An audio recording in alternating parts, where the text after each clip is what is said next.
हम उस बात को कंटिन्यू करेंगे जो सुबह हमने आधा छोड़ दिया था। और देखिए, ये सारी बातें हमारे अंदर इसीलिए ज़रूरी है क्योंकि हम मसीह लोग हैं, ओके। और परमेश्वर का वचन बहुत भले तरह से हमको बताता है कि ये ऐसा जगत है कि जिसके अंदर अंधेरा जब आता है तो उसके पास अपने समय रहते हैं आने का, ठीक है। अंधेरा का कुछ भी आक्रमण आता है तो उसके पास अपने समय रहते हैं आने का, और उस आक्रमण के अंदर उसके पास अपनी शक्तियाँ होती है और वो शक्तियों का इस्तेमाल करता है। उसका टाइम विंडोज़ रहता है, उस टाइम विंडोज़ में से वो आक्रमण करता है, ओके। अब मनुष्य जाति के बारे में मैंने आपको बताया, आदम और हवा का रचना कैसा था। आदम को परमेश्वर ने ये सौंपा था कि तो क्या करना है, अदन की वाटिका की मशागत करना है, रखवाली करना है, और कोई भी पेड़ का फल खाओ, लेकिन जो भले बुरे ज्ञान का फल है उसका वो पेड़ का फल नहीं खाना है, ठीक है। तो आदम के पास जो इंस्ट्रक्शन था उसके साथ में हेल्प करने के लिए हेल्पर बोलकर हवा को क्रिएट किया गया था, ओके। हवा के पास जो सिस्टम था वो आदम की ज़रूरतों को पूरा करना था, ठीक है। तो आदम को हवा की ज़रूरत के लिए नहीं बनाया था, हवा को आदम की ज़रूरत हेल्प करने के लिए, सहायता करने के लिए सहायक होकर भेजा था, ठीक है। तो अगर आप यीशु मसीह को देखेंगे तो पहला आदम तो ये था जो आदम को हवा सहायक दिया। अगर आप यीशु मसीह को देखेंगे तो वो दूसरा आदम और आखिरी आदम है, ओके। तो वो आदम जिसको जन्माया गया मिट्टी से नहीं था, वो आदम जिसको जन्माया गया परमेश्वर के शब्द से।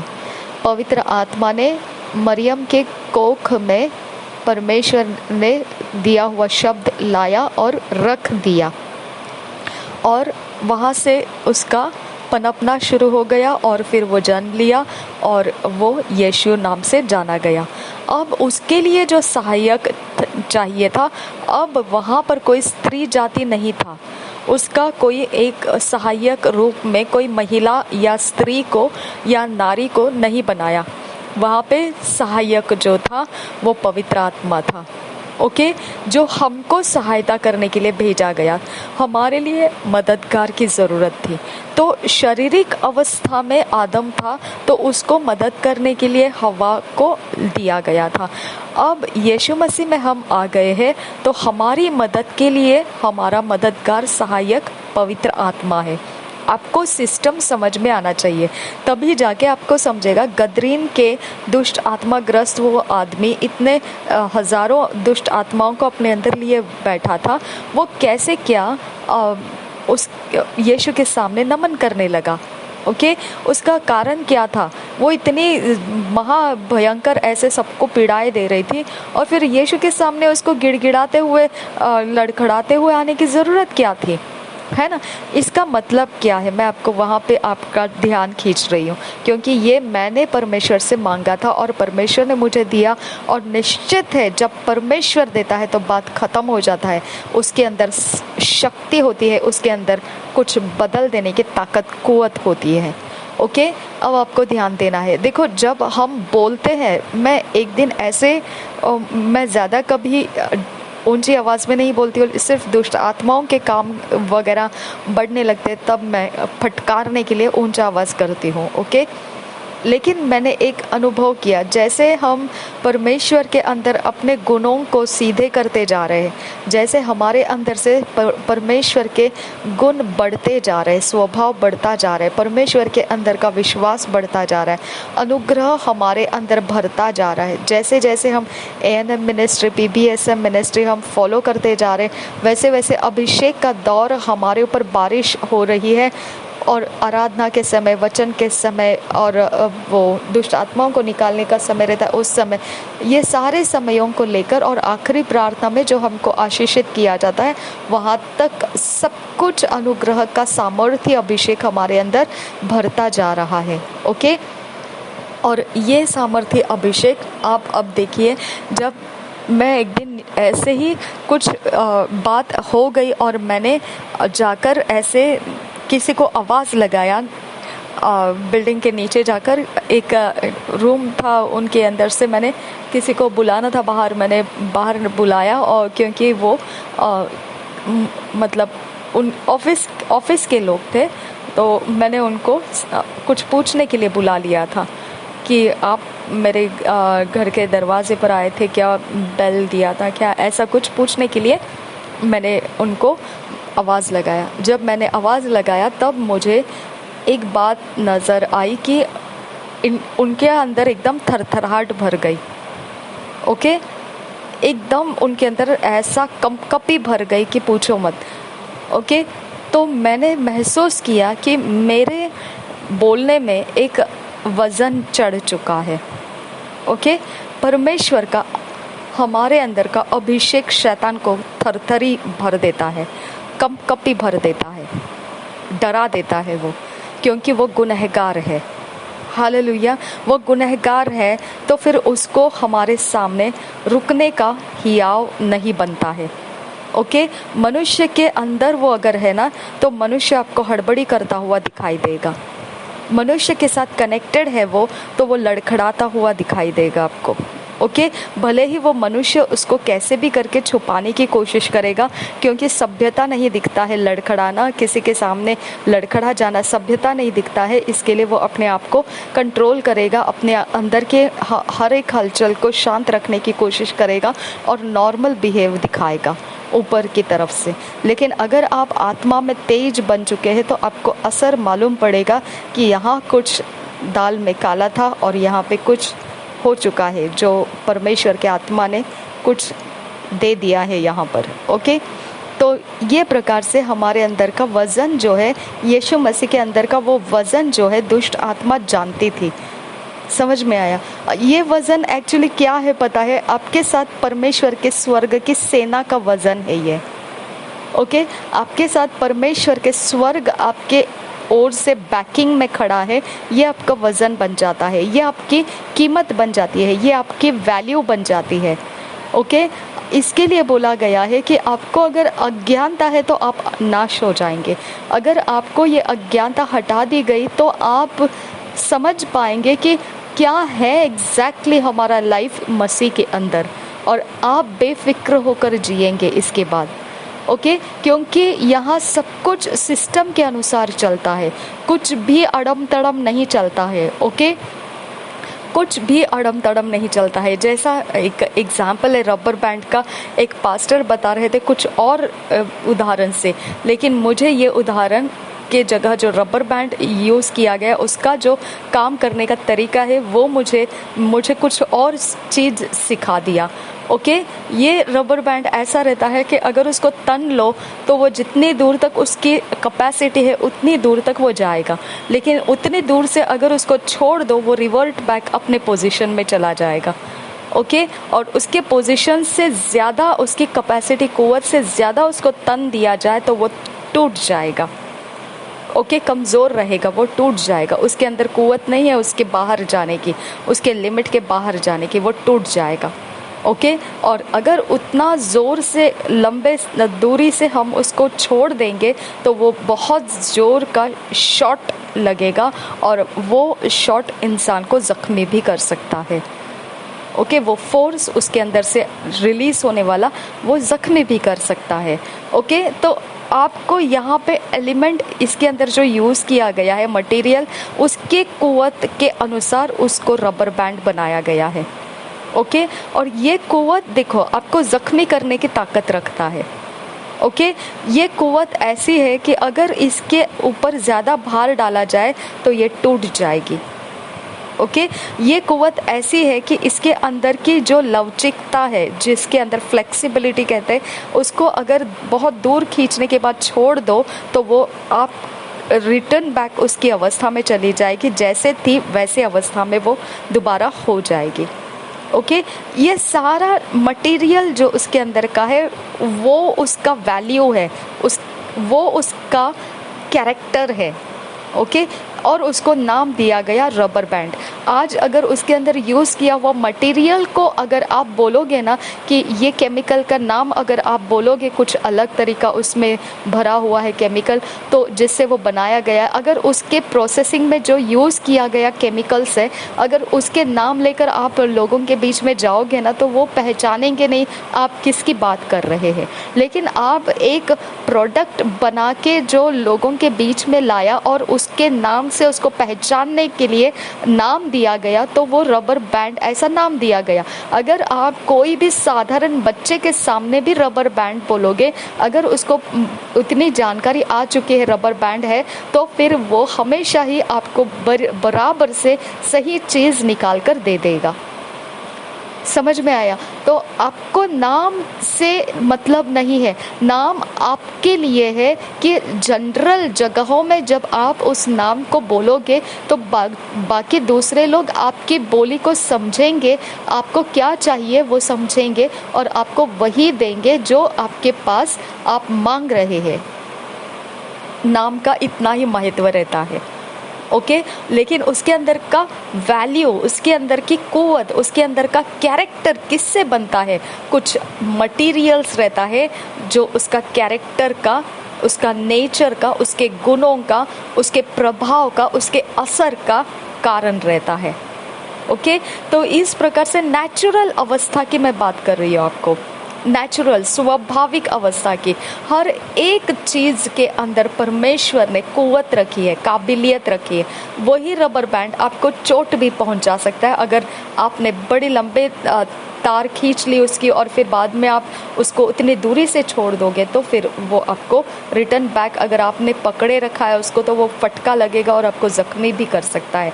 यानी आपके स्किन में उतनी कुव्वत नहीं है कि उसके मार को आप सह सके।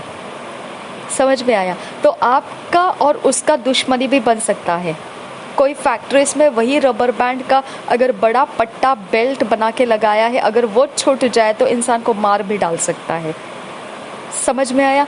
तो उसकी कुव्वत आपको हैंडल करना नहीं है, उसके पास अपनी कुव्वत है जो आपको हानि कर सकती है और आपके पास कुव्वत है कि आप उसको सही इस्तेमाल कर सकते हैं, ओके। तो ये प्रकार से आपको चोरी नाश घात करने के लिए सिस्टमेटिकली सब रचना करके रखा है। तो इसके लिए परमेश्वर ने क्या कहा है कि परमेश्वर खुद जनरेटर है, ऑपरेटर है, डिस्ट्रॉयर भी है, ओके। उसी ने कुछ बनाया है, सृष्टि किया है, वही उसको चलाता भी है, सिस्टम में डाल के रखा है। और अगर वो सिस्टम के बाहर आप उसका इस्तेमाल करने जाओगे, वो खुद अपने आप में सब कुछ डिस्ट्रॉय भी कर देगा, ओके। तो परमेश्वर जनरेट भी करता है, ऑपरेट भी करता है, डिस्ट्रॉय भी करता है, ठीक है। तो परमेश्वर दी एंड है और दी बिगिनिंग है, आपको कहीं और कुछ ढूंढने की ज़रूरत नहीं है। अब इसी ने क्रिएट किया था मनुष्य को, ओके। और क्या बोल दिया था मनुष्य को कि तूने क्या करना है, जो मैं कह रहा हूँ ये है कि तूने वो फल नहीं खाना है जिसके बारे में भले बुरे ज्ञान प्राप्त होते हैं, वो तू फल नहीं खाना है। जिस दिन तूने उस फल को खाया उसी दिन निश्चित तेरी मृत्यु हो जाएगी। बात खत्म। अब परमेश्वर ने ये एक स्लॉट मनुष्य के अंदर रखा हुआ है, ओके। एक स्लॉट ऐसा है जो भले बुरे ज्ञान का फल खाने के बाद शुरू होने वाला है, यानी उसका फ्यूचर प्लान था, ये वो मनुष्य को देने वाला था, लेकिन मृत्यु नहीं देने वाला था वो, ओके। मृत्यु उसके लिए, मनुष्य के लिए नहीं रखा था। मनुष्य के अंदर का ये एक एरिया ऑफ लाइफ है जिसके अंदर हमेशा अट्रैक्शन रहेगा वो मृत्यु के फल को खाने का, क्योंकि उसके अंदर खालीपन पड़ा हुआ है, ओके। उसके अंदर का सिस्टम में क्या बैठने के लिए जाएगा, वही भले बुरे ज्ञान का फल उसके अंदर का सिस्टम का शुरुआत करने का कंडीशन है, ओके। वो सिस्टम अगर कंडीशन है उसके अंदर, तो उसके अंदर की कुव्वत है जो एक दूसरे को अट्रैक्ट करेगी, ओके, वो एक दूसरे को अट्रैक्ट करेगी। अगर किसी ने आपको बताया नहीं उसके बारे में, तो आप अनजान है उसके विषय में, लेकिन फिर भी आपके अंदर से वो एक एरिया ऑफ लाइफ आपको टच करता रहेगा और सोचता रहेगा कुछ तो है बात जो मैं समझ नहीं पा रही हूँ, कुछ तो है बात जो मुझे पता नहीं चल रहा है, कुछ तो है बात लेकिन मैं उसके बारे में जानती नहीं हूँ। ओके, इस प्रकार से हमारे अंदर का एम्प्टी स्लॉट्स जो अभी तक एम्प्टी है और उसको एक्टिवेट करने के लिए कुछ हमको करने की ज़रूरत है, ऐसे स्लॉट्स जो है वो हमेशा आपको अट्रैक्शन में डालते रहेंगे। ओके, अट्रैक्ट करते रहेंगे ऐसे इंफॉर्मेशंस को जो उस स्लॉट के अंदर आए, तो फिर वो स्लॉट काम करना शुरू कर देगा। ओके, जैसा भले बुरे फल का अगर खा लिया भले बुरे फल को, तो एक स्लॉट है वो स्टार्ट हो जाएगा, वो सारे इन्फॉर्मेशंस उनके अंदर शुरू हो जाएंगे जो परमेश्वर कहता है वो इन्फॉर्मेशंस में से अगर आप जाओगे तो आप मृत्यु में लैंडिंग आपका हो जाएगा। ओके, मृत्यु में निश्चित आपका डेस्टिनी जो है कोई बदल नहीं सकता है। वो इन्फॉर्मेशंस, वो इंस्ट्रक्शंस आपको मृत्यु में लेकर जाएगा। और परमेश्वर ने कहा था कि वो फल नहीं खाना, यानी परमेश्वर मृत्यु की तरफ लेकर जाने वाले इंस्ट्रक्शंस को, इंफॉर्मेशंस को मान्यता नहीं देता है। दुनिया घुमा लो, दुनिया भर के नॉलेज प्राप्त करो, दुनिया भर के आप स्टैंडर्ड्स को सीख लो, स्टेटस को सीख लो, इंफॉर्मेशंस के ऊपर इंफॉर्मेशंस गैदर करो, आपको इतना बड़ा महासागर की तरह इंफॉर्मेशंस दुनिया के अंदर अवेलेबल है कि आप जितना लोगे उतना कम है, क्योंकि आपके अंदर वो एक एरिया ऑफ लाइफ है, एक सिस्टम है आपके अंदर जो आपके अंदर उसको भरना नहीं है। परमेश्वर ने कहा है वो सिस्टम आपको ऑपरेट नहीं करना है, लेकिन मैं भविष्य के बारे में उसकी जानकारी रखा हूँ, इसके लिए तुम्हारे अंदर मैंने वो स्लॉट बना के रखा है जो भविष्य में मैंने उसके बारे में कुछ सोचना है। ओके, लेकिन अगर बिफोर टाइम तुम उसके अंदर उतर जाओगे तो वो होगा कि तुम डेस्टिनी खो चुके, तुम्हारी मृत्यु की तरफ डेस्टिनी लग चुकी। समझ में आया? तो दुनिया के अंदर आज के समय में आपको ये क्वेश्चन मार्क आ जाता है, ये टेक्नोलॉजी क्या है फिर? हालेलुया, ये चीज़ें क्या है जो लोग कर रहे हैं? पहले आदम और हवा तो सिर्फ चमड़े के वस्त्र पहन रहे थे, अभी के चीज़ें हैं कि आप तो और अलग अलग कपड़े पहनने लगे, अलग अलग फैशंस करने लगे, अलग अलग खाना पीना करने लगे, अलग अलग तरीके जीवन को जीने के तरीके सीख लिए, एक्सरसाइजेस सीख ले, जिम जाना सीख ले, और अच्छे हवाई जहाज़ में उड़ना सीख ले, माउंट एवरेस्ट तक पहुंचना सीख ले, चांद और प्लैनेट्स अलग जगह में पहुंचना सीख गए, एस्ट्रोनॉट्स बनना सीख गए, और जगह जगह में सैटेलाइट्स लगाना सीख गए। ये सारा माहौल जो है, क्या परमेश्वर इसको मान्यता दिया हुआ है? क्या नहीं दिया है मान्यता? समझ में आया? इसको मान्यता नहीं दिया है परमेश्वर ने। क्या परमेश्वर ने इसको परमिशन दिया है कि तुम ये सब कर सकते हो? नहीं कर सकते हैं, क्योंकि परमेश्वर ने कहा भला और बुरा का ज्ञान अगर तुमने प्राप्त किया तो तुम्हारी डेस्टिनी निश्चित है मृत्यु की तरफ जाएगी। समझ में आया? तो भला और बुरा का ज्ञान अगर तुमने प्राप्त किया, निश्चित है तुम्हारी डेस्टिनी मृत्यु की तरफ जाएगी। तो आज जगत के अंदर जहाँ तक परमेश्वर बर्दाश्त करता है वहाँ तक ही मनुष्य ऊंची छलांग लगा सकता है, लेकिन जहाँ उसका ऊंचा छलांग परमेश्वर को डिस्टर्ब करने लगेगा, खत्म कर देता है परमेश्वर, खत्म कर देता है। इसके लिए परमेश्वर बोलता है मैंने क्रिएट कर लिया है, लेकिन अगर मेरी मुसीबत लगने लगे मुझे, यानी मुझे परेशान करने लगे, मेरे सिस्टम को बिगाड़ने लगे, मैं उसको मृत्यु में पहुंचा दूंगा, हमेशा की मृत्यु। वहाँ से कोई रिटर्न नहीं आएगा, यानी उसके लिए कोई फ्यूचर नहीं रहेगा, कंप्लीटली डिस्ट्रक्शन, वो उसका नामो निशान खत्म हो जाएगा। आया समझ में? सिर्फ पृथ्वी से नहीं, संपूर्ण विश्व भर में से आगे आने वाले समयों में से कहीं पर भी उसका कुछ भी बाकी नहीं रहेगा। ओके, जैसा एक कूड़ा कचरा होता है, कूड़ा कचरा जैसा आपको नहीं चाहिए, वो प्लास्टिक बैग्स, वो बॉटल्स, वो कूड़ा कचरा जो आपको नहीं चाहिए, वही आप बोरियां बनाते हैं, उसको बिन बैग्स में भर देते हैं और फिर बाद में उसको फेंक देते हैं, क्योंकि आपको ज़रूरत नहीं, आपको उसको देखने की ज़रूरत नहीं है, फिर वो रिटर्न बैक आपको लाने की ज़रूरत नहीं है, क्योंकि आपने ख़त्म कर दिया उसका स्टोरी, आपके घर में से ख़त्म कर दिया। ओके, इसके लिए आप अपने दरवाजे के बाहर उसे फेंक देते हैं, नहीं रखते अपने घर के अंदर, क्योंकि उसकी स्टोरी से आपको अभी कोई कनेक्शंस नहीं है। समझ में आया? तो वैसा ही परमेश्वर इस जगत को देखता है, इसके अंदर जितनी ऊंची छलांग लगाओ फर्क नहीं पड़ता है। परमेश्वर ने उसको सिर्फ वहाँ तक ही परमिशन रखा है जहाँ तक वो परमेश्वर के सिस्टम को परेशानी में नहीं डालता है। जिधर परमेश्वर का सिस्टम परेशानी में आ जाएगा वहाँ वो सिस्टम को परमेश्वर बिगाड़ देगा। कोरोना वायरस ये उसका सिस्टम बिगाड़ने का वक्त में परमेश्वर ने ये प्रकार से मनुष्य के ऊपर आक्रमण डाल दिया। अब वो उनके बारे में कुछ नहीं बोल रहा है। ओके, बाद में कोई प्रकार से ऐसे आप हवाई जहाज़ बना सकते हैं, उसमें चढ़ सकते हैं, उसमें जा सकते हैं, सब कुछ कर सकते हैं, जहाँ तक वो परमेश्वर के सिस्टम को परेशान नहीं कर रहा है। ओके, परमेश्वर के सिस्टम को जहाँ परेशान, मतलब जैसे एक रबर बैंड की कुव्वत है, आप जितने दूर तक उसको तनना है उससे ज़्यादा, क्योंकि आपके अंदर ताकत है, इसके लिए आप उसे तनते जाओगे तो उसकी कुव्वत आपको साथ नहीं देगी, वो टूट जाएगी, और वो अगर टूट गई तो आपके काम नहीं आएगी। वैसा सिस्टम परमेश्वर ने बनाया है कि वो अपने आप डिस्ट्रॉय हो जाता है और फिर हमारे काम नहीं आता है।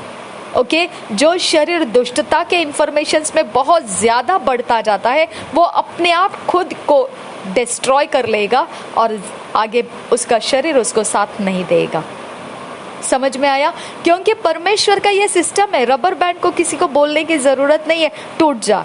ओके, यीशु के नाम में टूट जा, बोलने की ज़रूरत नहीं है उसको, उसकी कुव्वत से ज़्यादा खींच लो, वो ऑटोमेटिक है, वो टूटने ही वाला है।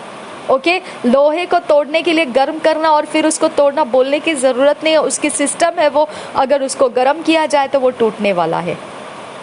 ओके, इस प्रकार से परमेश्वर कहता है कि हमने जो बनाया है, परमेश्वर ने जो बनाया है वो सब कुछ टूटने के लिए बनाया है, उसके अंदर सब कुछ सिस्टमैटिकली रखा है, उसके सिस्टम के बाहर उसको कोई चलाने की कोशिश करेगा खत्म कर देगा परमेश्वर। वो परमेश्वर खत्म नहीं करेगा, वो खुद अपने आप को खत्म कर देगा।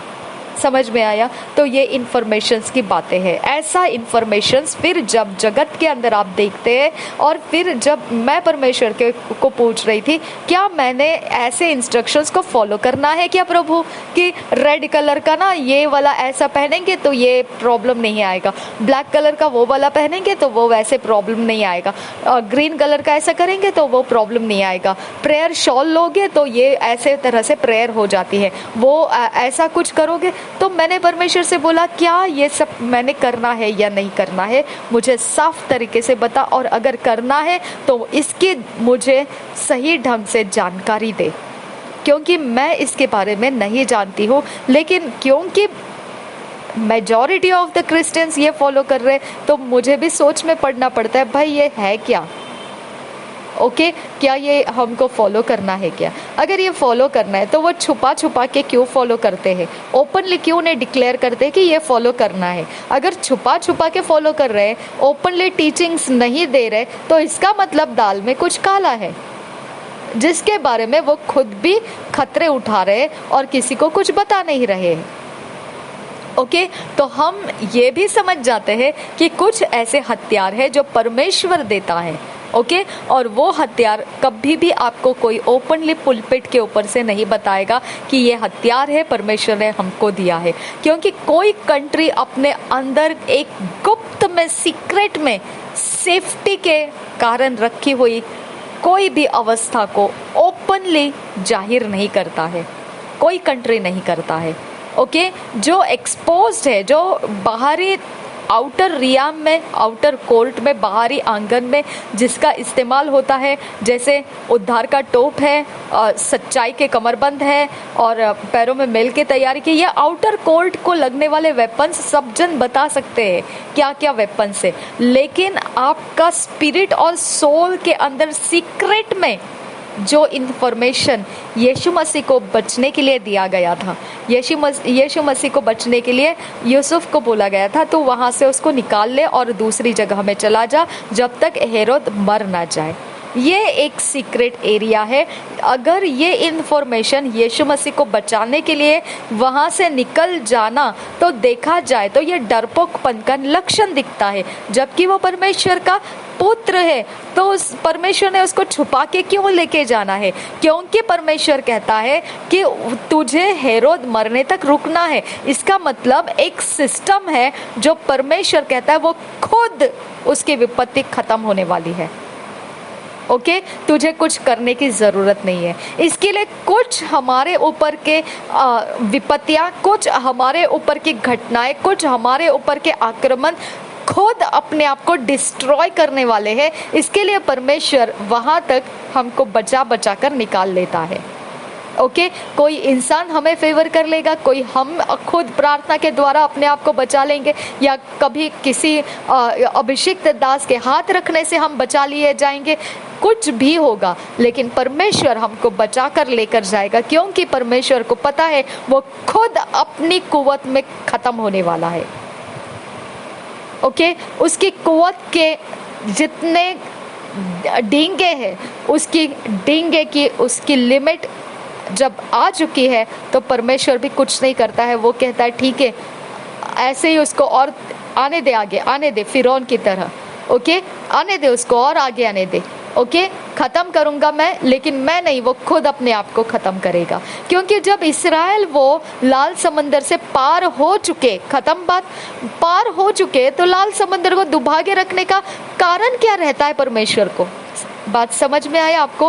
क्योंकि लाल समंदर का कारण यही था दुभागने का, कि इस्राएल वहां से निकल जाए। जब इस्राएल निकल चुके हैं, फिर लाल समंदर को बनाए रखना दुभागा हुआ मतलब क्या बनता है ना? तो अपने आप ही क्या हो गया, लाल समंदर में से इस्राएल का आखिरी मनुष्य जैसे बाहर निकल गया, तो परमेश्वर का काम इस्राएल के लिए था, काम खत्म हुआ। उसने पूर्ववत लाल समंदर को सीधा कर दिया, तो उसके अंदर ऑलरेडी फिरौन की सेना आ चुकी थी, और वो क्या हो चुकी, उसके अंदर नाश हो गई। हालेलुया।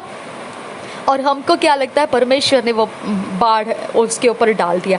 परमेश्वर ने करने की जरूरत नहीं है। इजराइल निकल चुका था, आखिरी इजराइल का इंसान आखिरी था, वो भी निकल चुका। अब परमेश्वर का काम इजराइल के बारे में है। फिरौन से उसे क्या लेना देना है? कहाँ पर भी आने दो उसको। वो अपनी ताकत, अपनी मूर्खता, अपनी घमंड को उसने ऊंचा करने की कोशिश की, और उसके पास इंफॉर्मेशन नहीं था ये कि इजराइल निकलते ही लाल समंदर दोबारा जैसा है वैसा होने वाला था। ये एरिया ऑफ लाइफ के बारे में वो मूर्ख था, अज्ञान था, और उसको लगा कि हम उससे निपट लेंगे। यहाँ पे शत्रु फंस जाता है और खुद अपनी ताकत से खुद को मरवा देता है। इसके लिए हर विपत्ति, हर दुष्टता, हर आक्रमण को हमने कुछ करने की जरूरत नहीं है, क्योंकि उसकी तन्ना वो खुद खत्म होने के लिए है। हालेलुया। जब परमेश्वर जानता है कि ये नहीं, ऐसा नहीं, वैसा जैसा लाल समंदर के आगे आकर इजराइल रुक गए। रास्ता तो लाल समंदर को परमेश्वर ने ही तो दिखाया था कि वहां से होकर जाना है। अब लाल समंदर ऐसा फैला हुआ पड़ा है, पीछे फिरौन की सेना है, तो क्या परमेश्वर इससे अज्ञान था क्या? नहीं, वो जानता है कि अब यहाँ से मुझे उनको निकालना है, तो ये एक रास्ता है, यहाँ से इनको जाने के लिए रास्ता दे देना है। तो ये सब बातें परमेश्वर के पास योजना में थी। और जैसे ही इस्राएल लाल समंदर के अंदर से आखिरी इंसान निकल चुका, वहां से खत्म हो गया, परमेश्वर ने अपना पूर्ववत लाल समंदर डाल दिया, ठीक कर दिया, और वो लोग आगे निकल गए। पीछे इसका फिरौन का क्या होता है, उसको क्या लेना देना है? हालेलुया। क्योंकि उसके लिए तो नहीं खोला था उसने वो रास्ता। आमीन। तो इस प्रकार से आपको इंस्ट्रक्शंस जो है, परमेश्वर कहता है अज्ञानता के कारण मेरी प्रजा नाश हो जाती है। जैसा यीशु को बच निकलना कहना पड़ा परमेश्वर को, तुम लोग निकलो यहाँ से, यहाँ हेरोद मर जाने दो और फिर आ जाओ अपनी अपनी जगह में। ओके, तो इस प्रकार से परमेश्वर क्यों करता है ऐसा? परमेश्वर क्यों हेरोद को पहले ही मरवा के या कुछ पनिश करके यीशु को अपनी अपनी जगह में ही रुकने देना कितना आसान था। लेकिन परमेश्वर अपने सिस्टम के विरोध नहीं जाता। वो उसको पता है मैंने सिस्टम लगा दिया है, दुष्ट का अंत होना तो होना ही है। ओके, मुझे कुछ करने की जरूरत नहीं है, वो अपने आप ही खुद ही खत्म होने वाला है। आमीन। और फिर वो खत्म होने वाला है तो परमेश्वर भी चुपचाप देखते रहता है। ओके, उसको पता है कि इसकी हद कहाँ तक है, इसकी हद कौन सी दूरी तक है। ओके, उसका कुछ नुकसान नहीं कर पाएगा, शैतान उसका कोई नुकसान नहीं कर पाएगा, क्योंकि वो तरह से दुष्ट जितना अपनी डींगे मारेगा उसकी कुवत परमेश्वर ने बढ़ने नहीं दिया। इतना ही क्या, फिरौन जब पीछा कर रहा था इस्राएल तक पहुंच नहीं पाया। इतने बड़े बड़े घुड़सवार थे, उसके पास बहुत बड़ी योद्धा और सेना थी, फिर भी उसका स्पीड इतना नहीं बना कि जो इस्राएल बाहर लाल समंदर के बाहर ठहरे वही उनको कैच कर ले, इतनी तक उसकी दौड़ पहुंची नहीं। किसने किया उसका स्पीड को कंट्रोल? परमेश्वर ने किया। हालेलुया। तो हमारे अंदर का इंस्ट्रक्शन, हमारे अंदर परमेश्वर की कुवत जो है वो सुपर नेचुरल कुवत है और परमेश्वर के द्वारा वैलिड की गई है, मान्यता दे चुके हैं। और उसके अंदर इसके लिए यीशु मसीह कहता है कि जो अंधकार के संतान है वो ज्यादा चतुर है, ज्योति के संतान से भी ज्यादा चतुर है, क्योंकि उन्होंने अपने अंदर की होशियारी को इतना ज्यादा फैला के रखा है कि वो मिले गिले सारे तरह के होशियारी के लेसन थड़ सीख लेते हैं, अपने दिमाग को भर लेते हैं, नए नए तरीके सीखते हैं, नए नए शक्तियों को लाते हैं, नए नए टेक्नोलॉजी को लाते हैं, नए नए रास्ते पकड़ लेते हैं और मजे ले लेते हैं। कहाँ पहुंचेंगे? कहीं नहीं। स्पीड तो जबरदस्त है। सुबह उठे दुष्टता, रात उठे दुष्टता, सुबह उठे दुष्टता, रात उठे दुष्टता, सुबह उठे दुष्टता। स्पीड तो जबरदस्त स्पीड में चल रहे, लेकिन परमेश्वर की मान्यता प्राप्त किया हुआ वो इंफॉर्मेशन नहीं है। यही कारण था गदरीन का जो इंसान है, इतने हजारों दुष्ट आत्मा उसके अंदर थी, फिर भी यीशु के सामने उसको नमन करते हुए भीख मांगना पड़ा। अरे तू इतनी जल्दी क्यों आया? क्या तू हमको सताने के लिए आया है? हालेलुया। और भीख मांगने लगी कि तू इस शहर में से, इस नगर में से हमको बाहर मत कर। अगर तू चाहता ही है, अब तूने तो हमको निकालने का सोच ही लिया है इस इंसान के अंदर से, तो ये इंसान तो हमारे लिए बहुत अच्छा था कि ये नगर के अंदर का पैदाशी है, तो फिर इसी के अंदर हमारा अच्छा डेरा बैठ गया था, लेकिन अब तू तो हमको इसके अंदर रुकने नहीं देगा। अब उनको क्यों पता चला कि मनुष्य के अंदर उसको रुकने नहीं देगा यीशु मसीह? ऐसा क्यों पता चला? क्योंकि मनुष्य किसकी प्रॉपर्टी है? परमेश्वर की प्रॉपर्टी है। हालेलुया। जब यीशु मसीह छुड़ाने के लिए आता है तो वो निश्चित दुष्ट आत्मा समझ जाता है कि यहाँ पर अपना दाल गलने वाला नहीं है। हालेलुया। यहाँ से हमको ख़त्म हो जाना है, यहाँ से हमको निकलना ही पड़ेगा। अगर नहीं निकले तो ये जो एनर्जी, ये जो शक्ति है यीशु के सिस्टम की, ओके, यीशु के सिस्टम में कौन है? स्वर्ग की सेना है। ये सिस्टम उनकी वाट लगा देगा। ओके, देखो एलिया के वक्त में भी आप देख सकते हैं क्या था। गेहजी उसका दास था। एलिया था क्या एलीशा था? फिर मुझे सोचना पड़ेगा। ओके, उसका दास गेहजी था।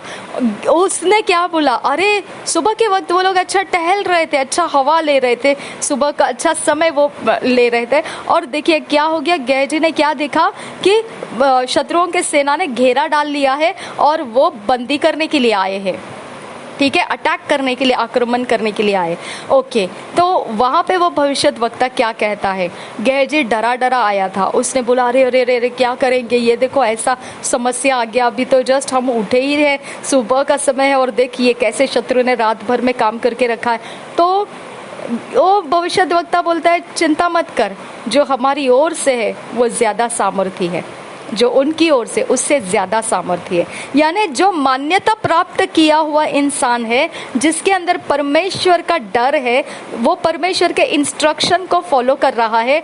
आप परमेश्वर के इंस्ट्रक्शन को फॉलो कर रहे हैं, इस पृथ्वी के ऊपर आपके इंस्ट्रक्शन में चलना जायज है माय डियर फ्रेंड्स। समझ में आया? आपके इंस्ट्रक्शंस जो आपको परमेश्वर से मिल रहा है वो वजनदार है। ओके, उसकी कुवत शत्रु को डरा देती है।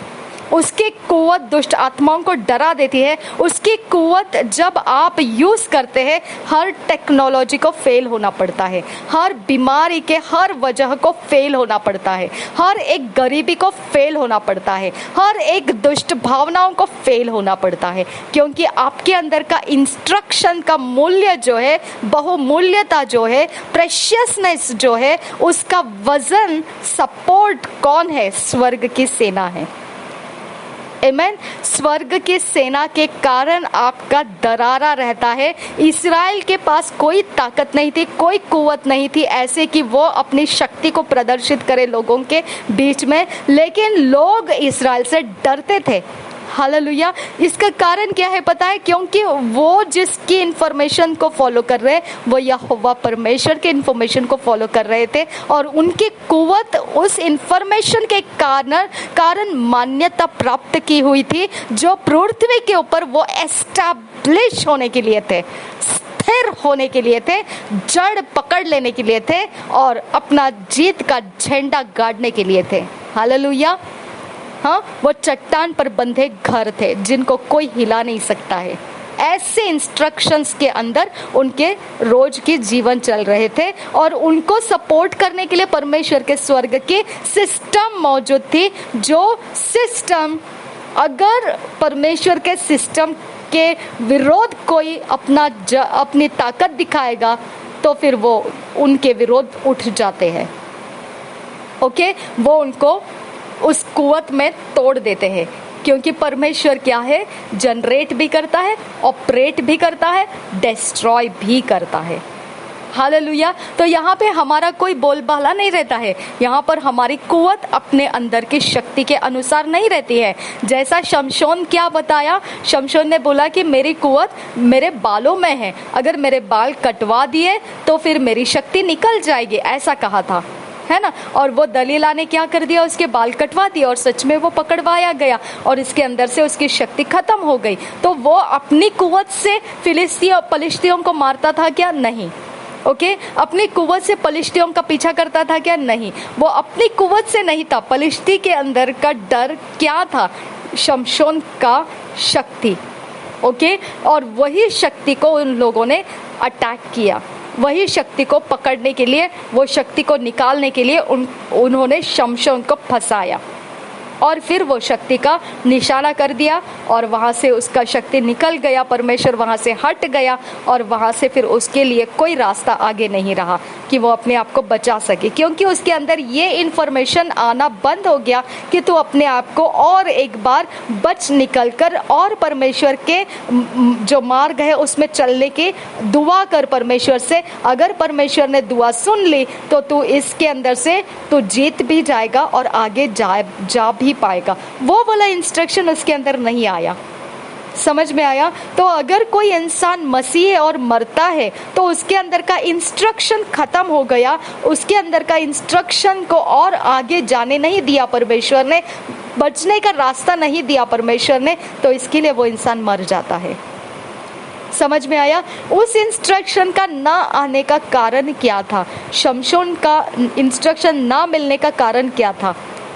उसने ये डिमांड क्यों नहीं किया? उसने ये डिमांड किया कि तू एक बार मुझे दे थोड़ी शक्ति, मैं पलिश्तियों को हराऊंगा, मुझे पलिश्तियों के हाथों में मरने मत दे, मैं पलिश्तियों को मार के फिर मैं अपने आप को भी तेरे सामने मरने के लिए दे दूंगा। ऐसा मरने के लिए दे दूंगा क्यों बोला उसने? उसने ये क्यों नहीं बोला कि एक बार मुझे माफ कर दे और मुझे और एक बार आगे जाने का रास्ता दे, तू माफ करेगा, दयालु परमेश्वर है और मैं तेरी सुनता हुआ आगे जाऊंगा। ये वाला डायलॉग उसने क्यों नहीं मांगा? जब मृत्यु के बेड पर इंसान रहता है, अगर उसको पूछा जाएगा क्या परमेश्वर से तू मांग क्यों नहीं रहा है, तो वो कहेगा मुझे नहीं चाहिए, मुझे बस ये नहीं चाहिए, मेरी बीमारी इतनी ज्यादा हो गई है। ये वो बोल रहा है क्योंकि उसके अंदर का कुव्वत जो है उसके अंदर वो परमेश्वर ने काम करने नहीं दिया। ओके, जिसके अंदर परमेश्वर की कुव्वत है वो काम करती है, वो काम करती है, वो निश्चित काम करती है, और वो काम करती है इसके लिए वो जीवित दिखाई देता है इस पृथ्वी के ऊपर, वो जिंदा दिखाई देता है इस पृथ्वी के ऊपर, वो जीवितों के पृथ्वी के ऊपर दिखाई देता है। हालेलुया। ये इंस्ट्रक्शंस परमेश्वर कंट्रोल कर लेता है धर्मियों के विषय में। अगर धर्मी जन ये इंस्ट्रक्शन नहीं प्राप्त करेगा तो वो आगे का जीवन देख नहीं पाएगा, वह शत्रु के हाथ में फंस सकता है। ओके, उसके नाश चोरी घात हो सकता है क्योंकि इंस्ट्रक्शन उसको नहीं मिला। इंस्ट्रक्शन ना मिलने का कारण क्या था? शमशोन का कारण क्या था? वही गलती, वही गलती, वही गलती। और फिर परमेश्वर ने उसको इंस्ट्रक्शन देना बंद कर दिया। और जैसे ही इंस्ट्रक्शन बंद हो गया उसने अपने सीक्रेट फोड़ दिए। ओके, क्योंकि परमेश्वर जब तक उसका आत्मा हमारे अंदर से, हम जीवित आत्मा परमेश्वर का इंस्ट्रक्शन देता है, हम उसको फॉलो कर रहे हैं, जब तक हम फॉलो कर रहे हैं तब तक हमारा चोरी नाशघात नहीं कर सकता है शैतान। ओके, जैसे ही हम उसको फॉलो करना बंद कर देंगे चोरी नाशघात निश्चित हो जाता है उसके बाद, क्योंकि हमको उस इंस्ट्रक्शन मिल नहीं पाता है और हम वो इंस्ट्रक्शन ना होने के कारण फाइनेंशियल लॉस में आ जाते हैं, नहीं तो हम पॉवर्टी में गिर जाते हैं, नहीं तो हम कोई भी प्रकार के गलतियों में, गुनाहों में गिर जाते हैं और वहाँ से हम निकलते वक्त परमेश्वर को दोहाई मारने लगते। चलो ठीक है, परमेश्वर को दोहाई मारने लगे हो ना तो भी बहुत बड़ी बात है कि परमेश्वर तुमको मार डालना नहीं चाहता है। समझ में आया? इसका मतलब शमशोन को तो परमेश्वर ने दोहाई देने का भी अवसर नहीं दिया, उसको तो ये ख्याल ही टच करने नहीं दिया कि वो मांगे कि मुझे जीवन दे, मैं तुझे देखते हुए, तेरी मानते हुए दोबारा जीना शुरू करूंगा। ये तो सोच उसको कैच करने ही नहीं दिया। इतना तो शुक्र मानो अपने आप में कि आपको गिरती हालत में परमेश्वर को पुकार कर आगे का जीवन माफी मांग के चलने की वायदे करने का अवसर तो मिलता है। आपके अंदर वो सोच तो आप पकड़ लेते हैं, यानी परमेश्वर आपको मरने के लिए नहीं छोड़ रहा है। ओके, लेकिन दोबारा वही गलती, दोबारा वही गलती, फिर एक दिन आपको वो सोच नहीं मिलेगी और यही कारण है फिर आत्महत्या कर देते हैं लोग, क्योंकि उनके अंदर और कोई फिर बचने की सोच बाकी नहीं रहती है। उनकी सारी आशा की सोचें खत्म हो जाती है और जो सोच दिखाई भी देती है तो भी उनको ये आत्मविश्वास नहीं आता है कि ये सोच मुझे बचा पाएगी या नहीं बचा पाएगी। ओके, वो कुवत उनके अंदर से खत्म हो जाती है। तो वो कुवत खत्म होने का सीक्रेट क्या है? परमेश्वर का प्रेजेंस उठ चुका है। ओके, परमेश्वर का प्रेजेंस आपके अंदर काम नहीं कर रहा है। समझ में आया? अगर ये कुवत आपके अंदर निराशा की कुवत बढ़ा रहा है, अगर कोई कुवत आपके अंदर नेगेटिविटी बढ़ा रहा है, तो इसका मतलब है परमेश्वर के उपस्थिति का पीछा करो आप, नहीं तो आपको यही नेगेटिविटी, यही निराशा गड्ढे में गिरा देगी। और वहाँ से अगर आपको बचकर निकालने की सोच नहीं आ रही है तो परमेश्वर की प्रेजेंस आपको हेल्प नहीं कर रही है। ओके, आपको परमेश्वर की प्रेजेंस हेल्प करनी चाहिए। ये अगर आपके अंदर ज़रा भी स्टर हो गया और अगर आप ये स्टर नहीं हो रहा है, आपको ऐसे लग रहा है कि नहीं, मुझे नहीं जीना ही नहीं है, ख़त्म करो बात को, मुझे नहीं चाहिए, ख़त्म करो, मुझे नहीं जीना है, तो इस प्रकार से अगर आप बोलना शुरू करेंगे तो इसका मतलब क्या है? परमेश्वर ने आपको मरने के लिए छोड़ दिया है। समझ में आया? तो आप अगर वो अवस्था को अगर पहचान गए, परमेश्वर ने आपको मरने के लिए छोड़ दिया है, ओके, तो उसका कारण भी आप समझ लो, आप ही ने मांगा होगा। ओके, आप ही ने डिमांड किया होगा परमेश्वर से, आप ही ने ऐसा कुछ परमेश्वर को बोल के रखा होगा कि मैं इसके बाद आगे जाना नहीं चाहता। समझ में आया? तो परमेश्वर आपका दुश्मन नहीं, आप खुद अपने आप के दुश्मन बन जाते हैं, क्योंकि सिस्टम है वैसा। ओके, जो आपने बोया वही आपका लिमिट बन जाता है। इसके लिए अपने बोल में आप लिमिटेड मत रहो। आप ऐसे बोल बोला करो जिससे आपके नगर ब्लेस हो जाए, जिससे आपके शहर बदल जाए, जिसके अंदर मनुष्य जाति लाभदायी हो जाए, मनुष्य जातियों में उन्नति और तरक्की दिखाई दे और उनके अंदर की पीड़ाएं खत्म हो जाए, उनके इर्द गिर्द का हालात, वातावरण पवित्रता और शुद्धता में बढ़ते जाए, धार्मिक वातावरण बन जाए। परमेश्वर चाहता है उस दिशा में उनके ध्यान खींचे जाए। परमेश्वर चाहता है उन इंस्ट्रक्शन को वो प्यार करना करने लगे, उन इंस्ट्रक्शन के अधीन वो होने लगे, वो अपनी ताकत को छोड़कर परमेश्वर के इंस्ट्रक्शन के अधीन रहकर जितना मिलता है उतनी ताकत में चलने की वो कुव्वत में चलना शुरू करे, इतना सैक्रिफाइस वो करना शुरू करे कि परमेश्वर का राज्य बढ़ना उनकी प्रायोरिटी बन जाए और बाकी सब कुछ उनके लिए जीरो बन जाए। ओके, आप अनलिमिटेड परमेश्वर से मांगिए, आप अनलिमिटेड बोलिए परमेश्वर से, अनलिमिटेड और बिना डरे बिना हिचकिचाहट बोलिए। वही आपके कुव्वत का ठिकाना है, वही आपके लंबे समय जीवित रहने का ठिकाना है। हालेलुया। तो ये इंस्ट्रक्शन को क्या मिल गया है? परमेश्वर ने मान्यता दिया है। अगर कोई अन्य जाति इंसान है, वो भी अगर दया से चल रहा है, अगर वो किसी को माफ करते हुए चल रहा है, किसी के ऊपर गुस्सा नहीं कर रहा है, किसी को समझदारी के साथ हेल्प कर रहा है, अगर वो अन्य जाति भी है, तो परमेश्वर की सिस्टम ऐसी है कि वो और लंबा जीवन इस पृथ्वी के ऊपर जिएगा। भले ही वो मूर्ति पूजक है, भले ही वो कोई दूसरी आराधना करता है, फर्क नहीं पड़ता है। उसका चरित्र में जो धर्म का नियम में भलाई है, वो भलाई से उसके न्याय में वो सीधा है। ओके, और वो सीधाई उसका जीवन का अच्छा सेहत, अच्छे लोग, अच्छे रिश्ते, सफलता उस तक पहुंचने का रास्ता देगा। ये सिस्टम है परमेश्वर का। ओके, अब इस सिस्टम के अलावा जब हम ये सिस्टम नहीं मानना चाहते हैं, ये सिस्टम तोड़कर हम अपने मनमानी करना चाहेंगे, तब हम बोलते हैं अज्ञान के कारण मेरी प्रजा नाश हो रही। ये मसीहियों के लिए है, अज्ञानता का मसीहियों के लिए है कि ये इंस्ट्रक्शंस जो परमेश्वर के आते हैं उसका ना होना, इसका मतलब परमेश्वर के आत्मा का उपस्थिति ना होना। क्या उपस्थिति छोड़कर चली गई है? आपको मालूम है, बाहरी आंगन के फाइट में पवित्र आत्मा को इनवाइट करना पड़ता है। पवित्र आत्मा बाहरी आंगन में आपके ऊपर छोड़ता है। क्या आप उसकी सहायता चाहते हैं या नहीं? समझ में आया?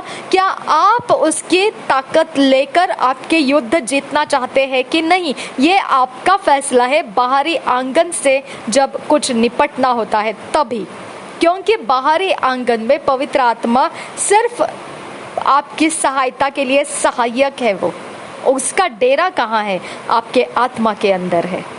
हालेलुया। तो क्या पवित्र आत्मा आपको छोड़ दिया? ऐसा है क्या? पवित्र आत्मा का प्रेजेंस आप में से निकल गया? ऐसा है क्या? नहीं। अगर बाहरी आंगन के झमेले में आप मर भी जाते हैं तो भी पवित्र आत्मा आपके आत्मा के अंदर है। आपका आत्मा नाश नहीं होगा और परमेश्वर के सामने जाएगा वो, और न्याय के वो दंड से छुड़ा लिया जाएगा।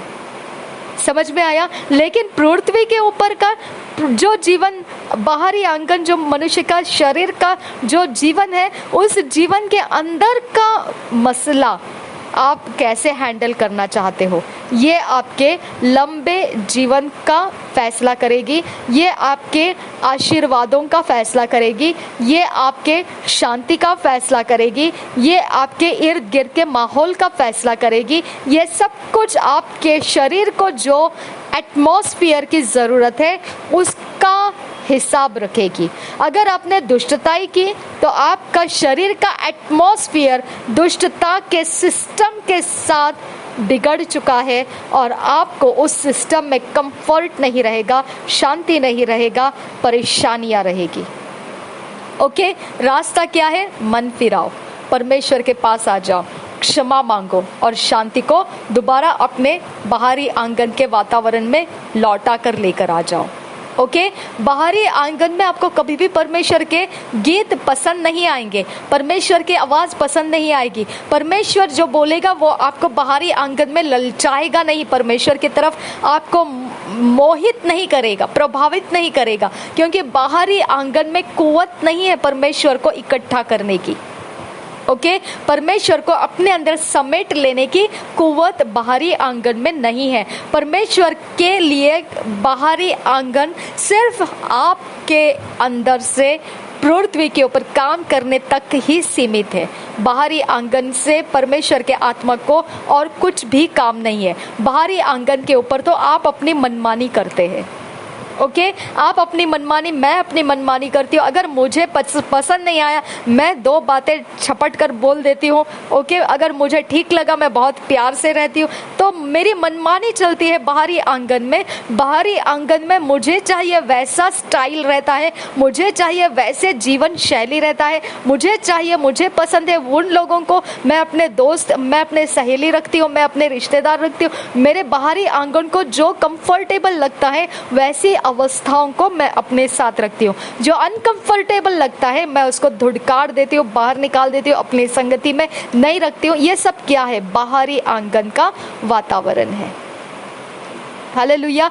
बाहरी आंगन का वातावरण से आपको लेना देना है। बाहरी आंगन के बारे में आपको सोचना है कि ये एरिया ऑफ लाइफ है जो आपको समझ में आना चाहिए। यहाँ पवित्र आत्मा को इनवाइट करना पड़ता है। इसके लिए हम प्रार्थना करने बैठते हैं ताकि बाहरी आंगन को पवित्र आत्मा बैठकर हमारे ऊपर हमें गर्मी दे, हमारे शरीर का अवस्थाओं में परमेश्वर के धुन भर दे।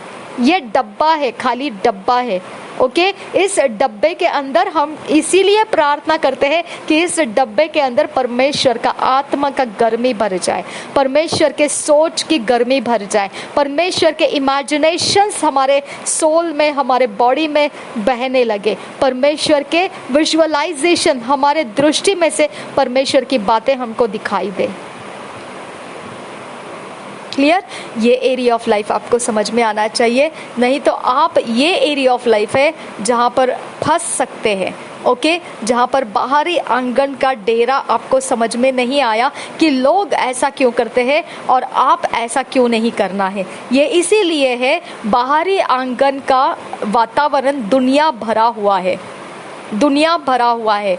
ओके घमंड, वासनाएं, आंखों की वासनाएं, शरीर की लालसाएं।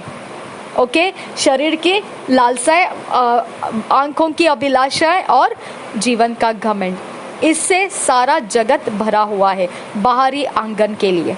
ओके बाहरी आंगन के ऊपर अगर आप किसी ऐरे गहरे इंसान जो मसीह नहीं है, अगर आप किसी दूसरे ऐसे भक्ति के लोग हैं, अगर थोड़ा भी उनको आप अपमानित करो, आप देख लेना फिर आपके साथ कैसे वो लोग निपट लेंगे।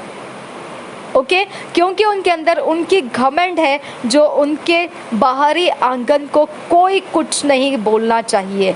ओके उनकी इज्जत करना चाहिए, उनके सामने नम्र रहना चाहिए, कोई कड़ी गर्दन नहीं करना चाहिए। ये बाहरी आंगन का उनका जीवन का तरीका है।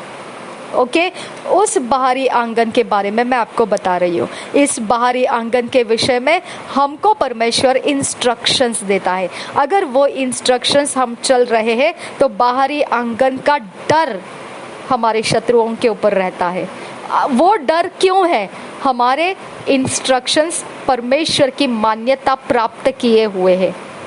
ओके हम जो इंस्ट्रक्शन चलते हैं, हम जो गुण हमारे जीवन में जी रहे हैं, इस गुणों के अंदर का माहौल किसने क्या कहते हैं उसको, किसने वेरीफाई किया है, किसने कंफर्म किया है, किसने ऑथोराइज्ड कर दिया है? परमेश्वर के वचनों ने।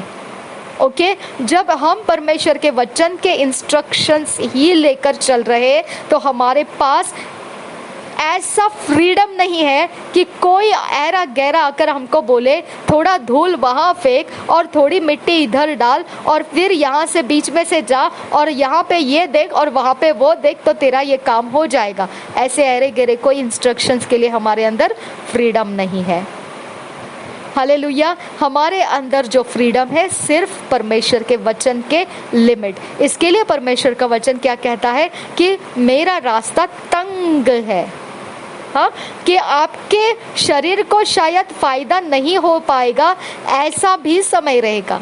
ओके आपके वासनाओं को आप पूरा नहीं कर पाओगे, ऐसे भी कोई समय हो सकता है। आपका घमंड तोड़ दिया जाएगा, कुचल दिया जाएगा, इतना बेहाल कर दिया जाएगा कि वो घमंड का जैसा मैं बोलती हूँ ना, खिंच जाने के अलावा कोई रास्ता नहीं रहेगा। इतना आपको लताड़ा जाएगा, कुचला जाएगा, आपके घमंड को रौंदा जाएगा, आपके घमंड को इतना ज़्यादा नालस्ती कर दिया जाएगा और फिर भी आप कुछ नहीं कर सकते हैं क्योंकि आपके पास ज्ञान नहीं है घमंड को बचाने का।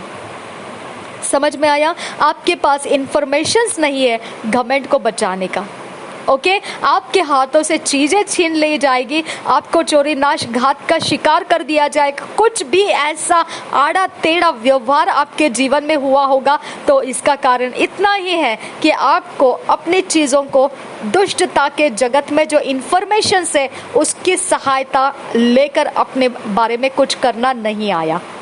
हालेलुया। लेकिन आप परमेश्वर के वचन पर भरोसा रखें। आपने क्या बोला? मेरा कोई कुछ नुकसान नहीं कर सकता है, परमेश्वर मेरे अंदर है, परमेश्वर मेरे रेस्टोर करने वाला परमेश्वर है। तो ये इंस्ट्रक्शन क्या बन जाता है? जड़ बन जाता है। हालेलुया। ये इंस्ट्रक्शन क्या बन जाता है? ये आपको एस्टैब्लिश कर देता है, ये आपको स्थापित कर देता है, ये आपकी गारंटी कार्ड बन जाता है। कभी भी वैलिडिटी खत्म नहीं होने वाला गारंटी कार्ड, हमेशा सर्विसिंग के लिए फ्री ऑफ चार्ज आपके लाइफ में वो उंडेला जाता है। हालेलुया। इसके लिए हम चट्टान पर बंधे घर है, हमको टकराने वाले चकनाचूर हो जाते हैं, हम जिस पर गिरेंगे वो नाश हो जाएगा।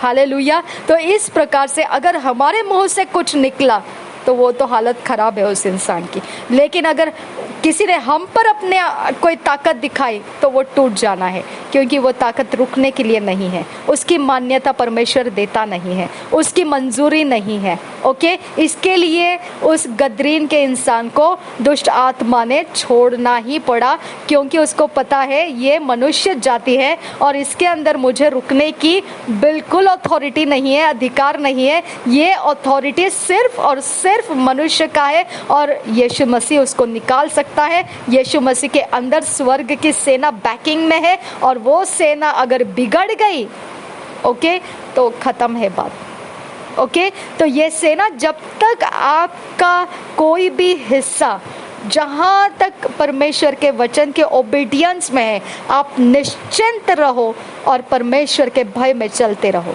निश्चिंत रहो, क्योंकि आपके सिक्योरिटी गार्ड कौन है? परमेश्वर के स्वर्ग की सेना है। बात खत्म करो। ओके, जब कोई भी अपनी चाल करके आपको परेशान करता है तब आप इतना ही ध्यान रखो, क्या परमेश्वर जवाब दे रहा है? अगर परमेश्वर जवाब नहीं दे रहा है, शांत बैठा है, तो वो आपको इंस्ट्रक्शन देगा कि आज तू ना ये वाली प्रार्थना कर, कल तू ना वैसे जाकर कहीं तो परमेश्वर के भवन में काम करने के लिए चला जा, कल जाके कुछ ऐसे सेवा करके आ जा। आपको अलग अलग रास्ते देगा परमेश्वर। आप बोलेंगे परमेश्वर मेरी मुसीबत की मैं बात कर रहा हूँ, तू मुझे ये दूसरी बातें क्यों दे रहा है? ओके, लेकिन परमेश्वर उससे इसीलिए नहीं निपट रहा है क्योंकि वो जानता है उसका समय खत्म होने का आ चुका है। Hallelujah, hallelujah. जब वो खुद अपने सिस्टम से ही वो खुद डिस्ट्रॉय होने वाला है तो आपको उससे उलझने की जरूरत नहीं है। ओके, लेकिन आपका बाहरी आंगन आपके कंट्रोल में है, आप मनमानी कर सकते हैं। अगर आप उलझना चाहो तो आप दो बातें आपकी ओर से चढ़ाओ, दो बातें शत्रु की ओर से चढ़ेंगे, दो बातें आप विवाद में डालो, दो बातें वो बहस में डालेंगे, दो बातें आप लड़ाई झगड़े के कर दो, दो बातें वो लड़ाई झगड़े के कर देंगे। ये मनमानी है। फिर आप उस प्लेग्राउंड में खेलते रहना पसंद करते हैं तो वैसे कीजिए। और ये खेलते रहने का कारण क्या है पता है? ऐसे क्योंकि हम अपने आउटर कोर्ट को, बाहरी आंगन को फ्रीडम में यूज कर रहे हैं। ओके, हमको ये मालूम होना चाहिए हमको फ्रीडम नहीं है। ओके, हम अपने खुद के नहीं हैं, तो वहां पर बाहरी आंगन का क्या करना है? अगर शत्रु आक्रमण करता है तो हमको अपना दिमाग नहीं चलाना है, अपने इमोशंस को यूज नहीं करना है, अपने सोचों को यूज नहीं करना है, अपनी ताकत को यूज नहीं करना है, अपने बोलचाल को यूज नहीं करना है, कुछ भी यूज नहीं करना है। मुंह फेर देना है और परमेश्वर में मगन हो जाना है। ओके, मुंह फेर देना है। इसके लिए तो परमेश्वर ने कहा ज्योति की संतान जो है वो अंधकार के संतान के जैसे चालाक नहीं है। समझ में आया? क्योंकि उनके पास चालाकी है। आप थोड़ा कुछ कीजिए, वो दूसरा कुछ करने के लिए आपके पास सामने ही खड़े हैं। समझ में आया? क्योंकि उनको इतना इंफॉर्मेशन है उनके पास जो आपके पास थोड़ा भी नहीं है उनके विषय में। ओके, आप उनके सामने इतने बुद्धू है आप उनके सामने कि आपको आत्मिक जगत का क्या करना है क्या नहीं करना है कुछ भी नहीं पता है। उनको सब कुछ पता है, उनको शैतान के जगत का भी पता है, उनको दुनिया के सिस्टम का भी पता है, उनको दुनिया के अंदर के सारे लाल रंग, काले रंग, पीले रंग, सब कलर्स के बारे में भी पता है, उनके सारे धातुओं का भी पता है, मेटल रखने से क्या होता है और लोहा रखने से क्या होता है, पीतल रखने से सब कुछ पता है। उनको सारे नक्शे पता है, कौन से नक्शे से कहाँ से कैसे जाल बिछाना है। आपको कुछ भी पता नहीं है क्योंकि आपने इतना फ्रीडम दिया नहीं अपने आप को। हालेलुया, आपने उस फ्रीडम को इस्तेमाल नहीं किया। हालेलुया, आपका फ्रीडम परमेश्वर के वचनों के दायरे में है। हालेलुया, इसके लिए आपको कैसे आएगा उनके जैसा काम करना, कैसे आएगा आपको उनके साथ निपटना? तो आप क्या हो जाते? अपाहिज की तरह हो जाते हैं। समझ में आया? आप अपाहिज हो जाते, खींचने के अलावा आपके पास कोई रास्ता नहीं रहता है। आपको मान लेना पड़ता है, भाई अंधकार की संतान है भाई तू, कुछ तो तेरा दिमाग भारी है। ओके, तेरा दिमाग भारी है क्योंकि तेरा दिमाग इतना सारा भरा हुआ है शक्तियों के कामों से, इतना ज्यादा तेज चलता है कि तू भूल चुका है कि तुझे मान्यता नहीं है परमेश्वर से।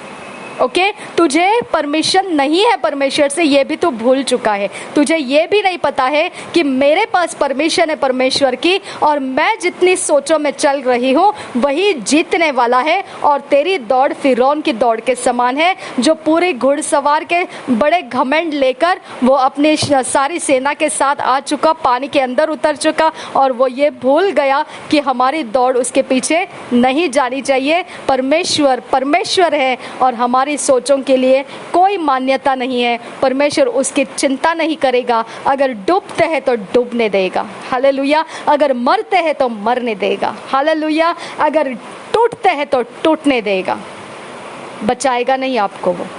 समझ में आया? तो इस प्रकार से हमको ध्यान रखना है कि हमारे पीछे लगे हुए बाहरी आंगन के लिए जो शत्रु है, जो दुष्ट आत्मा के जगत है, जो बीमारियां है, जो कष्ट है, जो मुसीबत है, ये सारा इंस्ट्रक्शंस किसके अंदर से हमको इकट्ठा करना है? परमेश्वर के वचन के अलावा कोई इंस्ट्रक्शंस नहीं लेना है। ओके, अगर हम परमेश्वर के वचन के इंस्ट्रक्शंस को ले लिए हैं, इसके बाद का जो समय है परमेश्वर हमको सीक्रेट्स देगा। ओके, आज ना तू यीशु को लेके यहाँ से निकल जा, हेरोद मरने तक तू यहाँ मत आ, यूसुफ को इंस्ट्रक्शन दिया। समझ में आया? अगर आपको ये सारा इंस्ट्रक्शंस मिलने लगा तब जाके आपको मालूम पड़ेगा आपको अंधकार के जगत में क्या हो रहा है, क्या करते हैं, कौन सी शक्ति है, कहाँ की शक्ति है, कितनी शक्ति है। आपको कुछ भी उसको ढूंढने की जरूरत नहीं रहेगी। समझ में आया? उसको ढूंढने की जरूरत आपको नहीं रहेगी। समझ में आया? क्योंकि वो सारा व्यर्थ था, तभी तो अंधकार के जगत में से लोग छोड़कर मसीह में आ चुके हैं। हालेलुया, पवित्र आत्मा प्रबल हुआ। वो इतने माहिर थे अंधकार के जगत के, इतने बड़े बड़े कोई माहिर लोग थे, वो अपने घुटने टेक दिए और छोड़कर आ गए। तो सोचने वाली बात है कि अंधकार के जगत से हमको क्या लेना है। आमेन। तो हमारी इंस्ट्रक्शंस को अंधकार के जगत के इंस्ट्रक्शन से मिलाकर पोल्यूट नहीं करना है, दूषित नहीं करना है। ओके, इसके लिए धर्मियों का वंश जीवित रहेगा लेकिन दुष्टों का नाश हो जाएगा। धर्मियों का वंश युगानुयुग के लिए धरती पर राज्य करेगा लेकिन दुष्टों का कुछ भी नामो निशान तक नहीं रहेगा। समझ में आया? तो आपको पता है अभी मान्यता किसको मिला है, वैलिडिटी किसको वैलिड किसको किया गया है? सिर्फ परमेश्वर के वचन को। अब आप बोलो, आदम और हवा ने जो काम किया, जो फल खाया, उसके अंदर से जो निकले हुए पीढ़ियां हैं, जो चल रही है मनुष्य जाति इस पृथ्वी के ऊपर, उनके द्वारा जो कुछ भी है, जो कुछ भी हो रहा है, परमेश्वर उसको मंजूर नहीं करता है। ओके, वो उसी तक पहुंच सकते हैं जहां तक परमेश्वर उनको परमिशन दिया है और वहां से फिर उनको खत्म हो जाना है क्योंकि परमेश्वर उनको भविष्य नहीं रखा है। ओके, इतना ही क्या, अगर आसमान की ताकत बोलो तो वो परमेश्वर कहता है मैं आसमान को चादर की तरह, कपड़े की तरह, कागज की तरह लपेटने जा रहा हूँ। ओके, उसको आग में जला के काला हो जाता है वैसा मैं उसको कर देने वाला हूँ। सूरज की ताकत को आग की तरह जला के काला कर देगा वो, कुछ भी बाकी नहीं रहेगा उसके अंदर, शक्ति नहीं रहेगा। कौन सी भी ऐसे ताकत, कौन सी भी यूनिवर्स के अंदर का कुछ भी हिस्सा रहे, चाहे जंगल, महानद, कोई पशु या जानवर या कोई प्रकार के कोई भी, कहीं पर भी कुछ भी शक्ति रहे, तो वो सिस्टम है माय डियर फ्रेंड्स। ओके, वो सिस्टम है। उस सिस्टम को लोगों ने अपने अंदर से खोज निकाला और उस खोज के अनुसार लोगों ने उसका पीछा किया, उसकी चर्चाएं दूसरे मनुष्यों को सिखाई और वो चर्चा दूसरे मनुष्यों ने भी सीख लिया और वो ताकत, वो शक्ति का वो इस्तेमाल कर रहे, लेकिन उसके अंदर कोई भी भविष्य नहीं है, कोई भविष्य नहीं है, क्योंकि परमेश्वर ने उसको मान्यता नहीं दिया है। ओके, भले ही वो उसकी ताकत को इतना ज्यादा बताएं। ओके, जैसा मैंने आपको बोला, एक छोटा रबर बैंड है, थोड़ा सा अगर आपने स्ट्रेस दे दिया वो तन जाएगा और उसका एक, अगर आपने रिलीज कर दिया उसी जगह से तो वो फटका मारेगा अगर आपने उसको पकड़ के रखा है तो। ओके, लेकिन वो थोड़ी सी जख्म होगी। वही अगर एक बड़े कंपनी का अगर बेल्ट आपने ऊंचा कर ऐसा कहीं रखा हुआ है और वो काम कर रहा है और वहां से वो छूट जाए और वो अगर आपको फटका लगाएगा तो इंसान को मार भी सकता है, मार डाल सकता है, खत्म कर सकता है, मृत्यु हो सकती है इंसान की। यानी वही रबर बैंड, लेकिन उसकी कुव्वत अलग तरीके से वो मनुष्य को खत्म करने वाली कुव्वत भी बन सकती है ना। तो इसका मतलब क्या है, आप रबर बैंड की आप भक्ति करोगे क्योंकि उसमें कुव्वत है मनुष्य को मार डालने की तो क्या आप रबर बैंड को ऐसा ऑल्टर बना के रखोगे, वेदी बना कर रखोगे? नहीं। ओके, तो शक्ति तो सब में है, पेड़ों में भी शक्ति है। ओके, पेड़ के अंदर आप जब जाके रुकते हैं, कहीं पेड़ के नजदीक जाके रुकते हैं, तब पेड़ के अंदर भी ऐसी अवस्थाएं हैं जो उसके सारे कामों को कुछ ना कुछ आपके लाइफ के साथ कुछ ना कुछ बुरा या भला करेगा। उसके पास वो एनर्जी है क्योंकि वो आपके सिस्टम के साथ कनेक्टेड है, तभी तो वो पृथ्वी के ऊपर है, क्योंकि पृथ्वी के ऊपर आपको रखा गया है। इसीलिए तो परमेश्वर ने विश्व मंडल बना के रखा है, यूनिवर्स बना के रखा है, क्योंकि मनुष्य के साथ उसका कनेक्शन है। तो वो उसके अंदर के कनेक्शन है, इसके लिए कि आप उसकी आप आराधना करोगे उन शक्तियों की, उनके अंदर शक्तियां हैं तो वो आराधना करोगे उसकी। ओके, और एक पत्थर उठा लिया, अगर किसी के ऊपर आपने मारा तो उसका सर फूट सकता है, तो क्या आप उसकी फिर आराधना करोगे क्योंकि उसके अंदर ताकत है सर फोड़ने की? हालेलुया, नहीं। परमेश्वर वो सारा उसका सिस्टम में रखा हुआ बात है, उसको आराधना करने के लिए रखा हुआ नहीं है। वो अपनी अपनी जगह में है, वो अपने अपने काम कर रहे हैं, वो अपने अपने तरीके से चल रहे हैं, आप उसके पीछे मत जाइए। ओके, हमको उसके पीछे नहीं जाना है, हमको सिर्फ उसका लाभ लेना है, उसके कुव्वत के बाहर हमको उसका कुछ इस्तेमाल नहीं करना है। हर चीज़ को परमेश्वर ने सिस्टम में बना के रखा है। चांद आता है तो रात के समय हमको हमारे शरीर की एनर्जी डाउन रहना चाहिए, हमको आराम मिलना चाहिए। इसके लिए सूरज आता है तो हमारी एनर्जी ज़्यादा एक्टिवेटेड, उत्तेजित रहना चाहिए ताकि हम रोज दिन भर के काम करना है, उसके लिए ऊर्जा चाहिए, वो हम ले लेना है। पेड़ पौधे हमारे पास इर्द गिर्द रखना है क्योंकि उससे हमें अच्छी हवा मिलती है और हमारे लिए श्वास के लिए शुद्ध हवा बनाता है। वो कुछ साइंटिफिक रीजंस तक ही सीमित रहना है। ओके, और फिर बाद में ऐसे नहीं बनना है। जो स्पिरिट वर्ल्ड है वो भी इंस्ट्रक्शंस देने लगता है। ओके, वो भी इंस्ट्रक्शंस देने लगता है, वो भी आपको कुछ ऐसी बातें सिखाएगा जो आपको ऐसे लगेगा ठीक है, पेड़ पौधे नेचुरल चीज़ें, स्वाभाविक चीज़ें तो ठीक है, लेकिन ये कुछ तो अदृश्य में है। अचानक से खुर्ची उठने लगेगी, आप बोलेंगे अच्छा तो ये तरह से भी होता है, तो ये कैसे होता है देखेंगे, तो वो दुष्ट आत्मा उठाती है।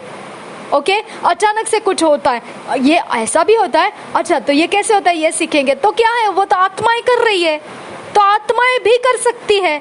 हालेलुया। तो क्या आप आत्माओं की पूजा करोगे? क्या आप आत्माओं की भक्ति करोगे, उनकी आराधना करोगे, उनको खुश करोगे, उनको चढ़ाओगे? क्या करोगे आप? क्योंकि उनकी शक्ति का भी कोई ठिकाना नहीं है। ओके, वो अपनी अपनी जगह में है। कोई प्लैनेट्स, कोई जगह, कोई समय, कहीं पर भी आपको ध्यान रखना है, अपने अपने अंदर उनके लिए कुव्वतें हैं। ओके, उनकी कुव्वतें, उनकी काबिलियत कुछ पर्पस से रखा हुआ है, कुछ कारणवश रखा हुआ है। जैसा फुल मून रहेगा, पूरा चांद रहेगा, तो वो समंदर के हाई टाइड और लो टाइड को अफेक्ट करता है। तो उस प्रकार से new moon, full moon automatic परमेश्वर के भूमि आकर्षण को कम ज्यादा करता है, चेंजेस करता है, माहौल को, पानी की जगहों को चेंजेस कर देता है। ये सारा चीज़ें अगर होता है तो आपको इसकी भक्ति करने की ज़रूरत नहीं है। आपको उसकी ताकत, कुछ कपड़े बिछाकर, कुछ चीज़ें रख के उसके अंदर कुछ पकड़ लेने की ज़रूरत नहीं है, क्योंकि वो वैसे भी काम कर ही रहे हैं आपके शरीर के अंदर। चाहे आपको मालूम रहे नहीं रहे, वैसे भी वो काम कर ही रही है। हालेलुया। तो इसके लिए आपको उसके पीछे नहीं जाना है, इसके लिए सृष्टि की आप आराधना करके उसकी शक्तियों को लेके जो कुछ भी लोग कर रहे हैं वो क्या है, मान्यता प्राप्त नहीं है परमेश्वर का। वो इन्फॉर्मेशन को वैलिड नहीं किया गया है। इसके लिए वो इन्फॉर्मेशन में अगर दुष्ट आत्माएं भी हो, अगर कोई चीज़ें भी हो, अगर कुछ भी हो जो किसी ने इकट्ठा करके आपके खिलाफ यूज़ किया है, आपके अंदर मान्यता प्राप्त किया हुआ इंस्ट्रक्शन से प्रार्थना करो, रिब्यूक करो, डांट लगो यीशु के नाम में और उसको निकल जाने की आज्ञा करो। वो खत्म होना ही होना है। हालेलुया। क्योंकि ये इंफॉर्मेशन का वजन क्या है, मान्यता प्राप्त किया हुआ इंफॉर्मेशन है। इसके अलावा पृथ्वी के ऊपर कुछ भी ठहरने वाला नहीं है। आमीन। सिर्फ वही ठहरेगा जो परमेश्वर के वचन के अधीन है, बाकी सब कुछ गिरा दिया जाएगा। हालेलुया। ये सीक्रेट है। इसके लिए परमेश्वर ने मुझे बोला, तुझे जाकर कोई अंधकार के शक्ति के बुक्स पढ़ने की ज़रूरत नहीं है। जो प्रभु में आए लोग हैं, अगर वो भले ही उनके समस्याएं, उनकी बातें कैसे उन्होंने अंधकार के जगत में किया था वो सब बता रहे हैं, तो भी आपको मालूम होना चाहिए यीशु मसीह ने कहा शैतान झूठा है और झूठ का पिता है। हालेलुया। हालेलुया। तो जब वो हवा को बोला था तो क्या वो बात सच नहीं थी? हाँ, सच थी ना वो बात। लेकिन क्या फायदा हो गया? यीशु ने फिर भी कहा वो झूठा है और झूठ का पिता है। ओके, क्या सच में उनको ज्ञान नहीं आया था? आया था, है ना? लेकिन फिर भी फायदा हुआ कुछ नहीं। परमेश्वर ने उसको मान्यता नहीं दिया, परमेश्वर ने उनको पसंद नहीं किया। जो परमेश्वर का है उतना ही बचा रहा, जो परमेश्वर का नहीं है उस सब कुछ छोड़ना पड़ा। हालेलुया। आपको ध्यान रखना है इन बातों की ओर। अगर आप ये बातों को ध्यान नहीं रखेंगे, ओके, तो आपको समझ नहीं आएगा कि आपकी ज़िंदगी में और अन्य जो लोग इस पृथ्वी के ऊपर जी रहे उनमें और हम में फ़र्क क्या है। हमारा मूल्य, हमारा वैल्यू वैलिड है, मान्यता प्राप्त किया हुआ है। ओके, हमारी ओर से अगर समझो हमको कोई भी अशुद्ध कामों में खींचने की कोशिश करेगा, अगर कोई हमें परमेश्वर के वचन के खिलाफ जाकर कुछ करने की कोशिश करेगा, परमेश्वर के स्वर्ग की सेना मौजूद है हमारे साथ, जो हमारे लिए डर खड़ा कर देती है हर जगह में कि वो हमको ज्यादती नहीं कर पाएंगे। आमीन। हमको क्या करना है? अन्य भाषा बोलना है, प्रार्थना करना है, वचन बोलना है, आराधना करना है, परमेश्वर के धुन में बने रहना है। जो परमेश्वर बाउंड्री देता है उतनी बाउंड्री में ही अपने जगिक जो शारीरिक अवस्था है उसको चलाना है, उसके बाउंड्री के बाहर कदम नहीं डालना है। ये हमारे ऊपर अपनी ताकत इस्तेमाल करके हमको पालन करना है कि जो परमेश्वर का वचन देता है उससे बाहर नहीं जाना है।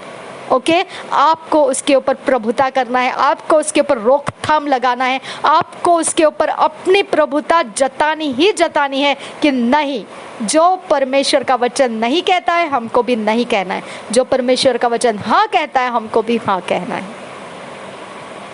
समझ में आया? इतना आसान है। और फिर मैंने परमेश्वर को धन्यवाद किया कि सच में खुदा जो तेरा वचन कहता है इसके अलावा मुझे और कुछ सीखने की ज़रूरत नहीं है। ओके, तो लोग क्या बोलेंगे? पौलुस ने नहीं कहा था क्या?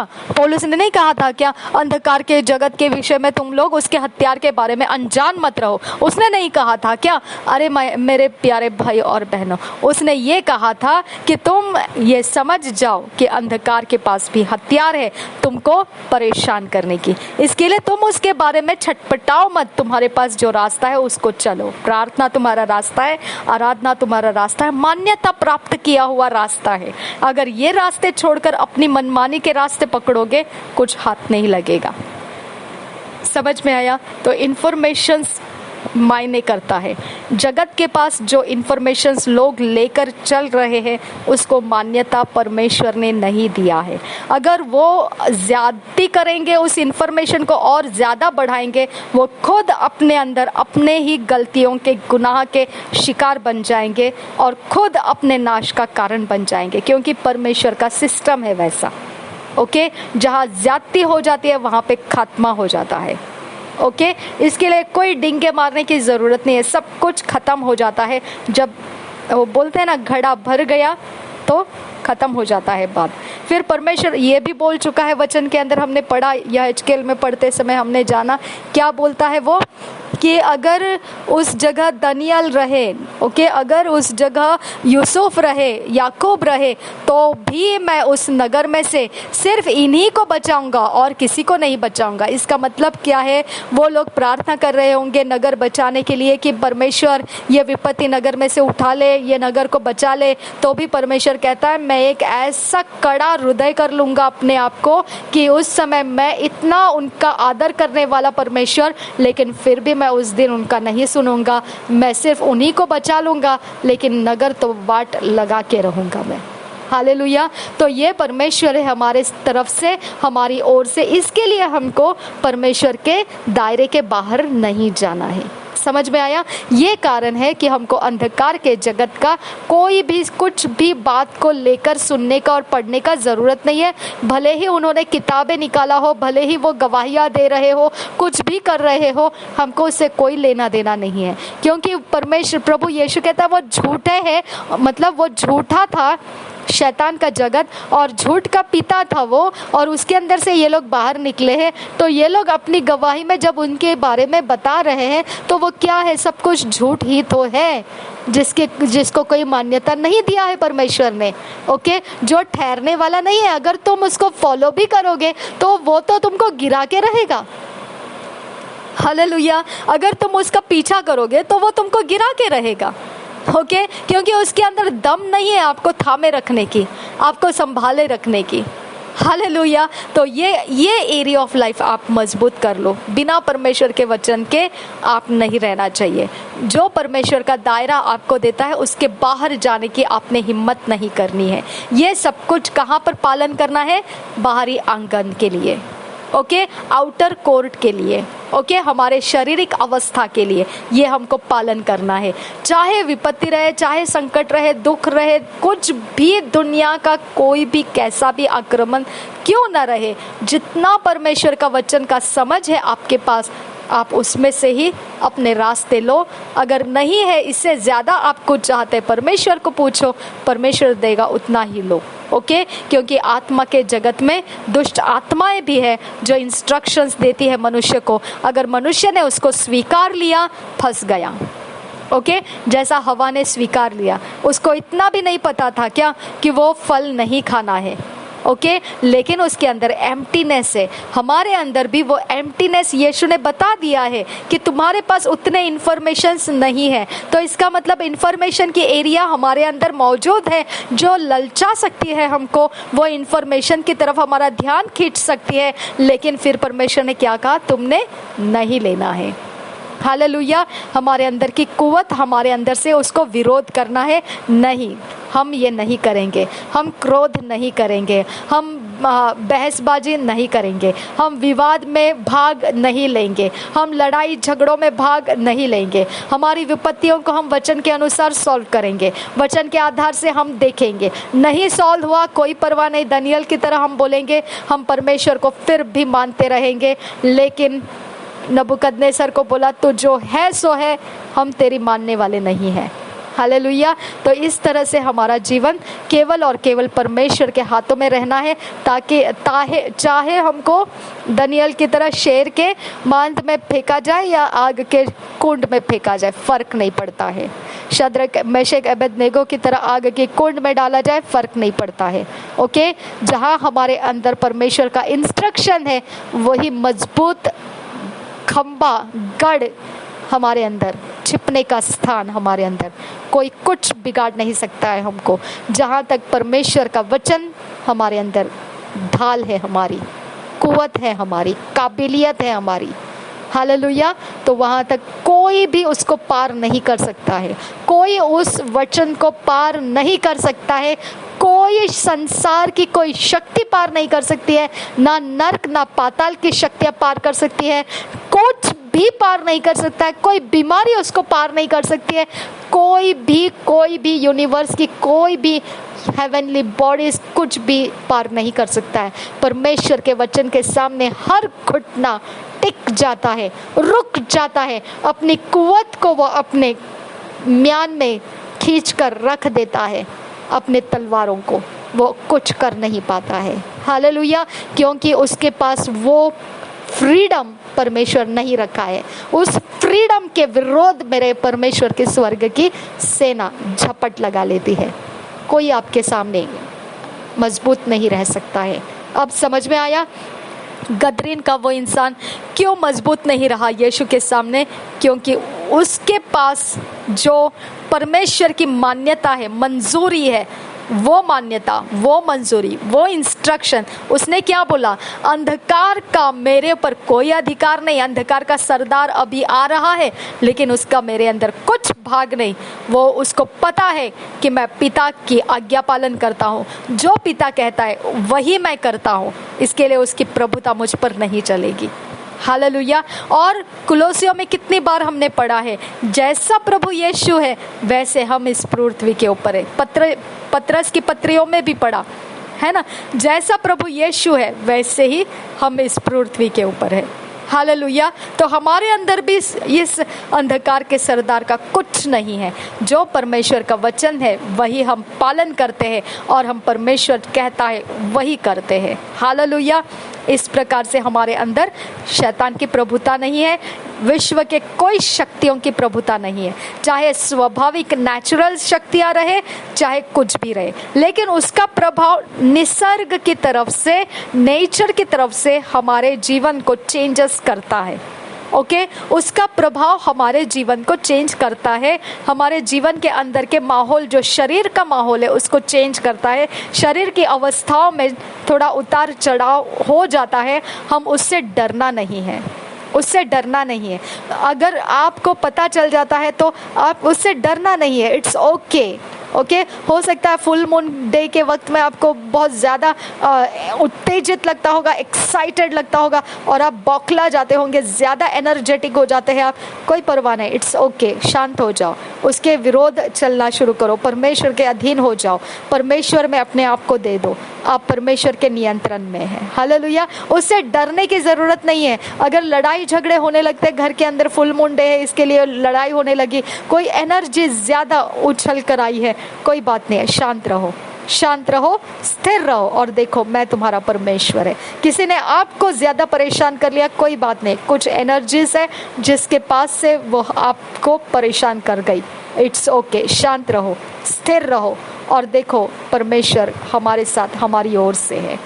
ओके, तो इस प्रकार से हमको कोई भी नेचर के अंदर से होने वाले चीज़ों के बारे में हमको विचलित नहीं होना है।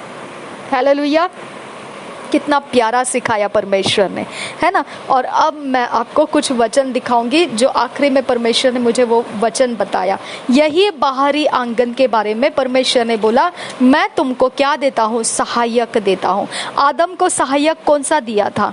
आदम को सहायक दिया था पवित्र आत्मा। हालेलुया। और हमको सहायक कौन दिया है, अब हम देखेंगे। ओके, देखिए बहुत प्यारा परमेश्वर ने एक्सप्लेन किया है उसके बारे में। पवित्र आत्मा की प्रतिज्ञा। देखिए कैसा लिखा है, यदि 15 वचन से, यूहन्ना रचित सुसमाचार 14 अध्याय का 15 वचन। हमारे बाहरी आंगन में देखो कैसी सहायता करने के लिए सहायक दिया है, जो हमको कभी भी गिरने नहीं देगा। हालेलुया।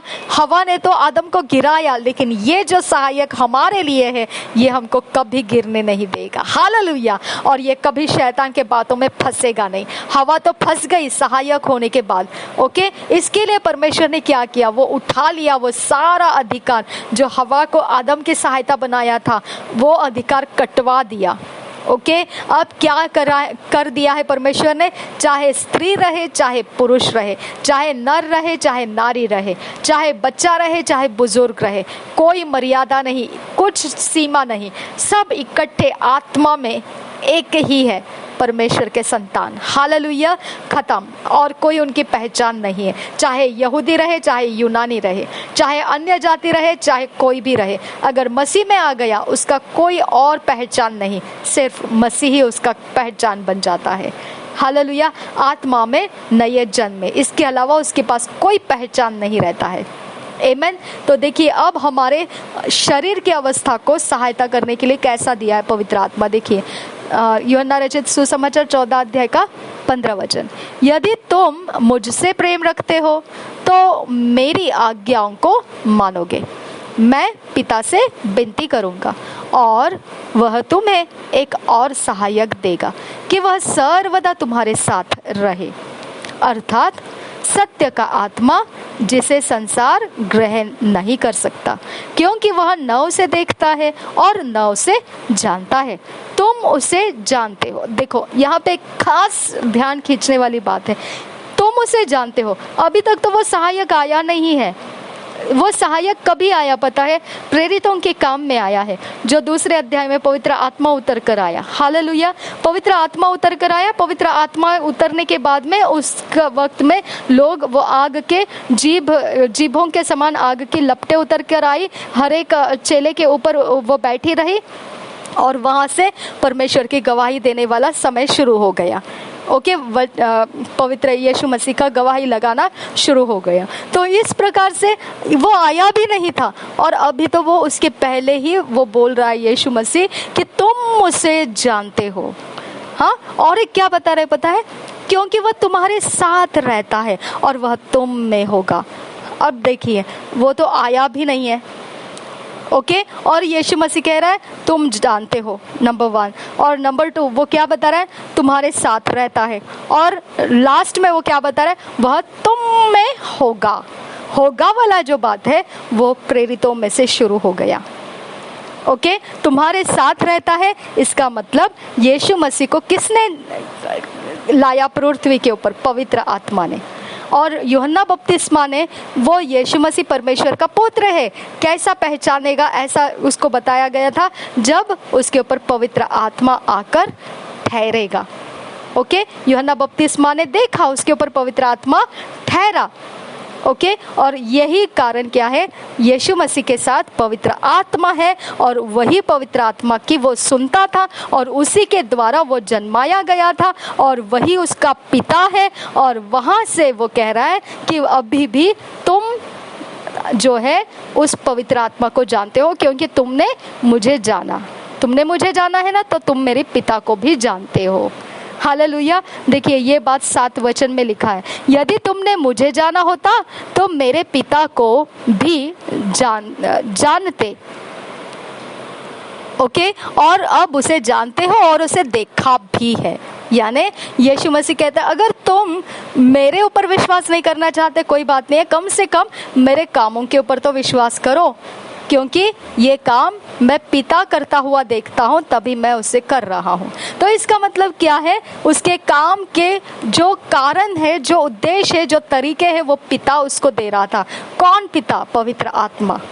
हालेलुया। और यहाँ पे वो क्या बता रहा है कि वो पवित्र आत्मा जब यीशु मसीह के साथ है और यीशु मसीह चेलों के साथ है, तो यीशु मसीह कह रहा है तुम पवित्र आत्मा को, उस सहायक को जानते हो। हालेलुया। और वही पवित्र आत्मा अगर यीशु मसीह के साथ है, तो वही पवित्र आत्मा चेलों के साथ यीशु मसीह है, तो वो पवित्र आत्मा भी उनके साथ है। हालेलुया। अब रहा बाकी क्या, तुम्हारे अंदर रहने की बात रह गई। अब वो प्रेरितों के कामों से शुरू हो गई, समझ में आया? और वो वहां से शुरू हो गया, उनके अंदर रहना शुरू हो गया। और देखिए क्या लिखा है, मैं तुम्हें अनाथ नहीं छोड़ूंगा, मैं तुम्हारे पास आता हूँ। और थोड़ी देर रह गई है कि फिर संसार मुझे न देखेगा, परंतु तुम मुझे देखोगे। देखिए, मैं तुम्हें अनाथ नहीं छोड़ूंगा, मैं तुम्हारे पास आता हूँ। यानी ये जो बात है, ये पवित्र आत्मा की बात उसने बोलकर खत्म किया, वो उस बात के ऊपर छोड़ दिया जहाँ प्रेरितों के काम में होने वाली बात है कि अब क्या होगा, प्रेरितों के काम के वक्त से क्या हो गया, पवित्र आत्मा हमारे अंदर रहना शुरू कर दिया। ओके, अब दूसरी बात बता रहा है वो, मैं तुम्हें अनाथ नहीं छोड़ूंगा, मैं तुम्हारे पास आता हूँ। ओके, अब हमारे अंदर पवित्र आत्मा आ चुका है। ओके, अब पवित्र आत्मा हमारे अंदर आ चुका है। कौन सा पवित्र आत्मा? जिसने यीशु मसीह को जन्म दिया। हालेलुया। जिसने यीशु मसीह के अंदर, यीशु मसीह का बीज मरियम के कोख में रखा, वो यीशु मसीह का पिता है। और वही पिता अब हमारे अंदर रहने के लिए आ गया है। हालेलुया। अब देखिए क्या कहता है, मैं तुम्हें अनाथ नहीं छोड़ूंगा। अब ये छोड़ूंगा नहीं अनाथ, इसका मतलब वो दोबारा आने की बात कर रहा है। मैं तुम्हारे पास आता हूँ और थोड़ी देर रह गई है कि फिर संसार मुझे न देखेगा। संसार यानी जो परमेश्वर के वचन के बाहर के इंफॉर्मेशंस में चल रहे हैं। ओके, परंतु तुम मुझे देखोगे, इसलिए कि मैं जीवित हूँ, तुम भी जीवित रहोगे। हालेलुया। संसार मुझे न देखेगा, परंतु तुम मुझे देखोगे। यानी यीशु मसीह अपने आप की जो मर्यादा रखी है, वो दुनिया के लोगों के सामने के लिए नहीं रखी है, वो सिर्फ उनके लिए रखी है जिनके अंदर परमेश्वर का आत्मा रहने वाला है। हालेलुया। तो जिनके अंदर परमेश्वर का आत्मा रहने वाला है, उन्हीं के सामने यीशु अपने आप को दिखाएगा। और फिर हमको ये भी बताया है कि यीशु मसीह जीवित है और वह हमारे अंदर भी वही कह रहा है कि तुम भी जीवित रहोगे। ओके, उस दिन तुम जानोगे कि मैं अपने पिता में हूँ और तुम मुझ में और मैं तुम में। तो अब हमारे अंदर जो पवित्र आत्मा है, इसके बारे में 20 वचन ये है। तो हमारे अंदर क्या है? पिता है। कौन पिता?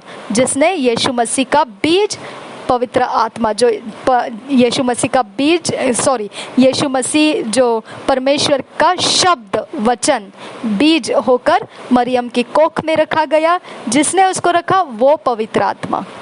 ओके, वो पिता। ओके, वो पिता, और फिर तुम मुझ में और फिर मैं तुम में। तो इस प्रकार से यीशु मसीह, पवित्र आत्मा और हम तीनों इकट्ठे हो चुके हैं। हालेलुया। पिता, पुत्र, पवित्र आत्मा, हम तीनों इकट्ठे हो चुके हैं। ओके, जिसके पास मेरी आज्ञाएं हैं और वह उन्हें मानता है, वही मुझसे प्रेम रखता है। मैंने क्या बताया आपको कि जो अन्य जाति है वो क्या करती है? अपनी फ्रीडम एक्सेस करती है, अपनी स्वतंत्रता को यूज करती है। हालेलुया। वो अपने अंदर से स्वतंत्रता को यूज करती है। वो सोचती है कि अब मैं तो यही तरह से करूंगी, मुझे जो चाहिए वो तरीके के इंफॉर्मेशन कलेक्ट करूंगी, कहाँ से ज्यादा पैसा आता है, हाँ उसकी एनर्जी कैसे लेते हैं, हाँ उसकी शक्तियाँ कैसे यूज करते हैं, हाँ मैं वो तौर तरीका यूज करूंगी और मेरे पास ज्यादा धन बटोर लूंगी। ओके, फिर हाँ मुझे ये सब कैसे मिलेगा, हाँ ये शक्तियों का ऐसा करने से, ऐसे करने से, ऐसे चढ़ावा देने से हो जाता है, अच्छा तो मैं ऐसे ऐसे करूंगी, फिर मुझे वो सब कुछ मिलेगा। तो ये इन्फॉर्मेशंस को जो फॉलो करते हैं, वो जगत के जगह में जो लोग हैं वो यीशु के आज्ञा पालन नहीं करते हैं। इसके लिए यीशु ने अपनी भेड़ की पहचान कैसे दी है? वही सिर्फ जिसके अंदर मेरी आज्ञाएं रहेगी और वह उसे मानता होगा, वही मुझसे प्रेम रखता है, और जो मुझसे प्रेम रखता है उससे मेरा पिता प्रेम रखेगा, यानी पवित्र आत्मा प्रेम रखेगा, और मैं उससे प्रेम रखूंगा और अपने आप को उस पर प्रकट करूंगा। हालेलुया। ये हमारे सहायक के सारे चीज़ें हमको सीक्रेट्स मिल रहे हैं कि हमारे साथ कौन है, पिता, पुत्र, पवित्र आत्मा। उस यहूदा ने, जो इस्करियोते ने न था, उससे कहा, हे प्रभु क्या हुआ कि तू अपने आप को हम पर प्रकट करना चाहता है और संसार पर नहीं? ओके ऐसा क्यों कि तू दुनिया को दिखाना नहीं चाहता है कि तू यीशु है, तो हम पर ही क्यों दिखाना चाहता है कि तू यीशु है? ओके यीशु ने उसको उत्तर दिया, यदि कोई मुझसे प्रेम रखेगा तो वह मेरे वचन को मानेगा और मेरा पिता उससे प्रेम रखेगा और हम उसके पास आएंगे। ये हमारे और संसार के बीच के लोगों में डिफरेंस है। ओके हमारे अंदर खास बात क्या है? हमारे अंदर यीशु के वचन पालन करने वाला, हमारे अंदर परमेश्वर ने नया जन्म दिया, नया आत्मा दिया और हम यीशु को मानने लगे हैं। ओके यीशु के पीछे पीछे हो लिए हैं। यीशु का शब्द हमारे अंदर रखा गया है। ओके जिसके अंदर यीशु का शब्द रखा जाएगा वो यीशु के पीछे पीछे हो लेगा। उसको बोलने की ज़रूरत नहीं पड़ेगी कि तू ये कर वो कर ऐसा कर वैसा कर, कुछ बोलने की ज़रूरत नहीं पड़ेगी। बस उसका शब्द रख दिया पवित्र आत्मा ने, अब वो शब्द क्या करेगा? काम करना शुरू करेगा। हालेलुया। अब देखिए क्या है, मेरा पिता उससे प्रेम रखेगा और हम उसके पास आएंगे और उसके साथ वास करेंगे। तो हमारे पास यीशु है, पवित्र आत्मा है और हमारे अंदर निवास कर रहे हैं। जो मुझसे प्रेम नहीं रखता वह मेरे वचन नहीं मानता, और जो वचन तुम सुनते हो वह मेरा नहीं वरन पिता का है जिसने मुझे भेजा। 25 वचन से देखिए, ये बातें मैंने तुम्हारे साथ रहते हुए तुमसे कही। तो अब तक प्रेरितों के काम का समय आया नहीं है, तब भी उसने हमारी सारी जानकारी दे दी है। ये इंफॉर्मेशन हमको यूज करना है। हालेलुया। इस इंफॉर्मेशन को छोड़कर हमको जाना नहीं है। इस इंफॉर्मेशन को अगर छोड़कर हम और कुछ इंफॉर्मेशन के पीछे जाएंगे तो दूषित हो जाएंगे। ओके हम दूषित हो जाएंगे। हमको वो सारे इंफॉर्मेशन से अपने भरोसे हटा लेने हैं। हम दूषित नहीं होना है। हम दाख मधु वैसा वाला नहीं बनना है जो दूषित बन चुका है, जो मिक्सचर बन चुका है, ऐसा हमें नहीं बनना है। ओके वो मिक्सचर बना हुआ दाख मधु चमक तो बहुत भारी देता है लेकिन सत्यानाश कर देता है। हालेलुया। इसके लिए हमको उस इंफॉर्मेशंस में नहीं जाना है जो इस वचन से क्लैश हो जाता है, कॉन्ट्राडिक्ट में चला जाता है। ओके 26 वचन, परंतु सहायक अर्थात पवित्र आत्मा जिसे पिता मेरे नाम से भेजेगा वह तुम्हें सब बातें सिखाएगा और जो कुछ मैंने तुमसे कहा है वह सब तुम्हें स्मरण कराएगा। देखो अब बाइबल नहीं लिखा है वहां पर। ओके पवित्र वचन नहीं लिखा है वहां पर। यीशु तो अभी चेलों के साथ साथ है और वो क्या कह रहा है? स्मरण कराएगा। और जब उनको स्मरण कराया ना तभी ये नया नियम बना दिया। ओके तभी ये बाइबल लिख दिया। ओके पुराना नियम नया नियम बाइबल बनाया गया क्योंकि उनको स्मरण दिलाया गया। हाँ चेलों को स्मरण दिलाया गया, तभी यूहन्ना का सुसमाचार का पुस्तक बन गया, मत्ती रचित सुसमाचार बन गया, मरकुस रचित सुसमाचार बन गया, जकरिया ओके फिर होशे, फिर दानियल, फिर यशायाह, फिर भजन संहिता, ये सारी पुस्तकें बनने लगे। उत्पत्ति, निर्गमन, लेवी की पुस्तक, ये सारी पुस्तक कहाँ से आ गई? पवित्र आत्मा ने स्मरण कराया। हालेलुया। मैं तुम्हें शांति दिए जाता हूँ, अपने शांति तुम्हें देता हूँ, जैसे संसार देता है मैं तुम्हें नहीं देता। तुम्हारा मन व्याकुल न हो और न डरे। तो अब ये शांति क्या है? ये वचन है, परमेश्वर का शब्द है। ये प्रभु यीशु हमारे अंदर बोया उसने। हाँ जब मरियम के कोख में परमेश्वर का शब्द बोया, पवित्र आत्मा ने आके बोया, क्या हो गया? यीशु जन्म लिया, है ना, उसका नाम यीशु रखा गया। ओके वैसा यीशु मसीह हमारे अंदर ये शब्द बोया, शांति दिए जाता हूँ। हालेलुया। इसके लिए मैंने टाइटल में अब वो रैप्सोडी ऑफ रियलिटीज के पहले वचन का जो शुरुआत रहता है उसी में मैंने क्या रखा है? Prince of peace. हमारे अंदर ये याद रखना है हमको कि हमारे अंदर यीशु का शब्द बोया है, मैं तुम्हें शांति दिए जाता हूँ। हालेलुया।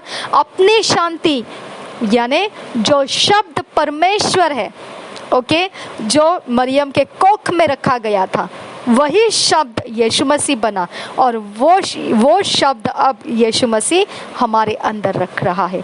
अपनी शांति तुम्हें देता हूँ, जैसे संसार देता है मैं तुम्हें नहीं देता। तुम्हारा मन व्याकुल ना हो और ना डरे। तुमने सुना कि मैंने तुमसे कहा मैं जाता हूँ और तुम्हारे पास फिर आऊँगा। यदि तुम मुझसे प्रेम रखते तो इस बात से आनंदित होते। हालेलुया। तो इसका मतलब चेलों को दुख हुआ था जब उसको बोला यीशु मसीह जाएगा, तो फिर चेला दुखी हो गए थे, चेला सब दुखी हो गए थे। चेला को ऐसे लगने लगा कि ये क्या है, यीशु मसीह इतना अच्छा हमारा शरीर में इतना नज़दीकी, इतना अच्छा दोस्त बन गया, रिश्तेदार बन गए, इतना मन भावन हो गया था हमारा समय रिश्ते में, इतना अच्छा हो गया था, अब ये क्या बोल रही है जाएगा। ओके, पतरस तो खौल उठा था, उसने तो बोला था मैं तो तुझे जाने नहीं दूंगा, देखता हूँ मैं कौन तुझे कैसे क्रूस पर चढ़ाएंगे, मैं भी देख लूंगा उनको। ओके, शरीर की अवस्था में थे, उनका शरीर का अवस्था उनको काम नहीं दिखाएगा, वो परमेश्वर का आत्मिक समझ नहीं देगा। हालेलुया। और ये आत्मिक समझ की बात उनके अंदर नहीं है, तो हमारे अंदर भी जब आत्मिक समझ नहीं होती है तो हम शारीरिक अवस्था में अपनी मनमानी करने चले जाते हैं। अपनी शारीरिक अवस्था में आत्मिक समझ नहीं रखेंगे तो हम बहसबाजी में चले जाते हैं, हम वाद विवाद में, लड़ाई झगड़े में चले जाते हैं, डिप्रेशन में चले जाते हैं, नेगेटिव बोलने में चले जाते हैं और मरने तक के सोच कर ले लेते हैं। हालेलुया। नहीं तो किसी को पीटने की और कुछ प्रकार से कुछ हानि कर देने की हम सोच लेते हैं। हालेलुया। यही याकूब की पत्री कह रहा था हमको, एक ही जुबान से परमेश्वर को प्रेम भरे शब्द पुकारते हैं और उसी से फिर जो मनुष्य परमेश्वर के स्वरूप में बनाया गया है उसके ऊपर श्राप लगाते हो। ये कैसे हो सकता है? तो हम धोखा खा रहे हैं। हालेलुया। हमारे अंदर यीशु का प्रेम नहीं है। जिसके अंदर यीशु का प्रेम है वो सिर्फ और सिर्फ यीशु के इंफॉर्मेशंस के अनुसार ही अपना जीवन चलाएगा। दानियल की तरह उसने क्या बोला, चाहे मेरा परमेश्वर हमको बचाए या ना बचाए, वी डोंट केयर। हालेलुया। हम सिर्फ उसी बात के ऊपर चिंता रखते हैं, जो परमेश्वर बचाता है उतना काफी है हमारे लिए। हालेलुया। अब देखिए आगे क्या लिखा है, यदि तुम मुझसे प्रेम रखते तो इस बात से आनंदित होते कि मैं पिता के पास जाता हूँ, क्योंकि पिता मुझसे बड़ा है और मैंने अब इसके होने से पहले तुमसे कह दिया है कि जब वह हो जाएगा तो तुम विश्वास करो।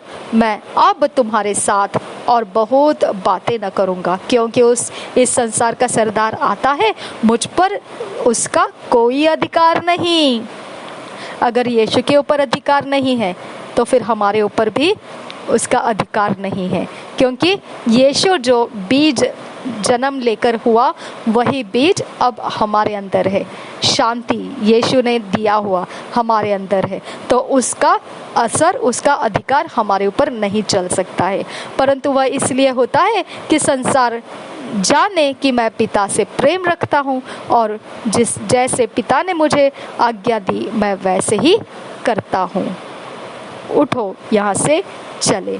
तो इस प्रकार से आपको ध्यान रखना है। ये 15 अध्याय भी आप पढ़ो, आपको मालूम पड़ेगा आपका इंफॉर्मेशंस में ताकत क्यों है।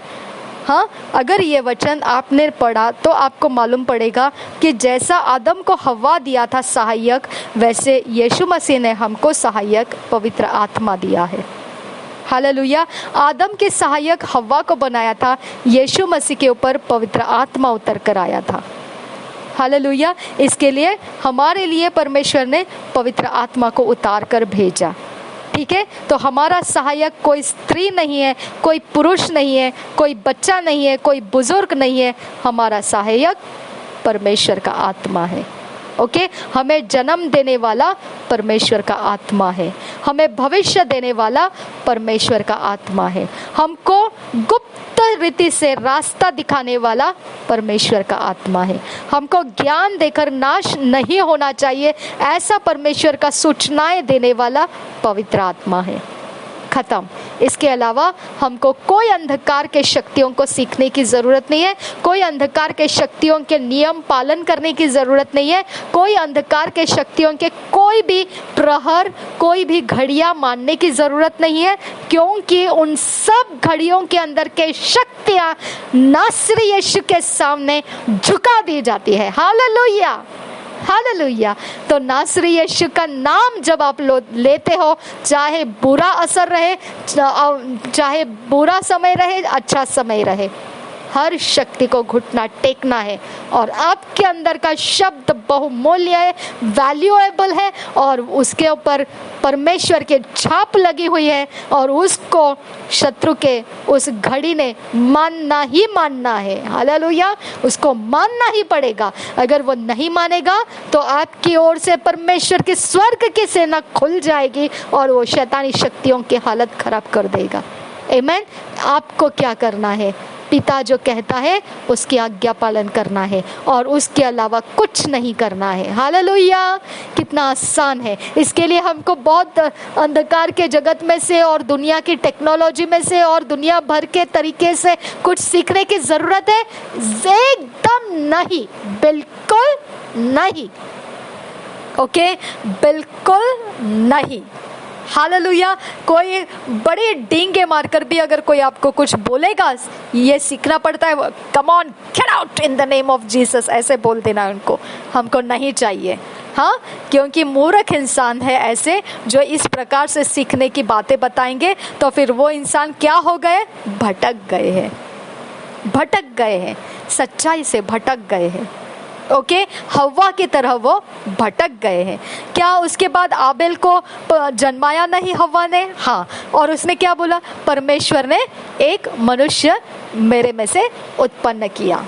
ओके, और फिर आबेल ने क्या बलिदान नहीं चढ़ाया? परमेश्वर को भाता हुआ चढ़ाया। ओके, तो इसका मतलब आप मिक्सचर हो जाते हैं जब अंधकार के जगत की भी आप बातें अपने अंदर चला लेते हो, घड़ियों की बातें आप चला लेते हो, महीनों की बातें, दिन की बातें आप चला लेते हो, और फिर आप परमेश्वर के वचन भी चला लेते हो। तो इसका मतलब ऐसा नहीं कि आपके अंदर से आप परमेश्वर को कुछ चढ़ावा नहीं चढ़ाएंगे, परमेश्वर की आराधना नहीं करेंगे, परमेश्वर के गुणगान नहीं गाएंगे, ऐसा नहीं है। लेकिन आप दूषित हो चुके हैं। ओके, आपका बाड़ा कमजोर हो चुका है। ओके, आपके संगति में जो रहेगा वो धोखा खा जाएगा। समझ में आया? क्योंकि वो शमशोन की तरह नाश हो जाएगा। ओके, शाऊल की तरह नाश हो जाएगा। जो शाऊल बादशाह था उसकी तरह नाश हो जाएगा, क्योंकि वो दो अलग अलग विश्वास के अंदर अपना रास्ता पकड़ना शुरू किया था, चल बिचल करने लगा था। बाबेल का टावर गिरा दिया गया, रोक दिया गया। ओके, क्योंकि परमेश्वर के इंस्ट्रक्शंस को छोड़कर कोई इंस्ट्रक्शंस मजबूत नहीं है। कोई नहीं, कोई नहीं, कोई नहीं। हालेलुया। क्या शक्तियां काम नहीं करती? करती है भाई, करती है, लेकिन उसकी ताकत खत्म है जब यीशु सामना करता है।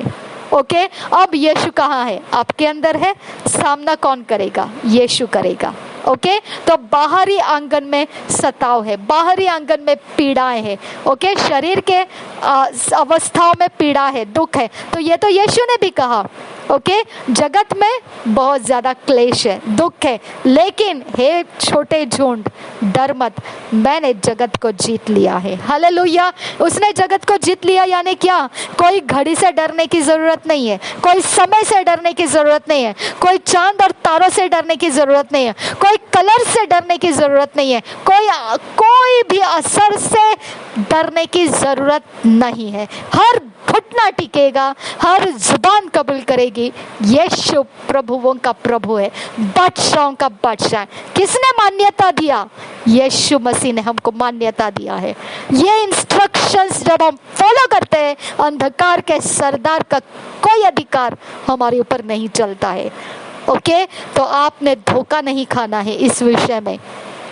कभी कुछ भी ऐसा फॉलो मत करो जो आपको अपने लिए करने की जरूरी महसूस होती, कुछ मत फॉलो करो। हाँ, निश्चित है, अगर परमेश्वर ने आपको बताया ये फॉलो करो तो आप कर सकते हैं।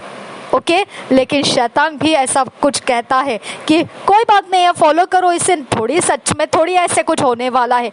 आप कभी मत मानो, ये ऐसा नहीं है। ओके, सच में मृत्यु हो जाएगी, ये परमेश्वर ने कहा था। ओके, निश्चित मृत्यु होगी, ऐसा कहा था। बस उसको कॉम्प्रोमाइज़ नहीं करना है। जब परमेश्वर निश्चित कह चुका है, कह दिया उसने, आपको और परखने की ज़रूरत नहीं है। लेकिन आपके अंदर लालसा जागेगी ऐसे बातों के लिए, क्योंकि वो स्लॉट्स परमेश्वर ने आपके अंदर बनाए हुए हैं।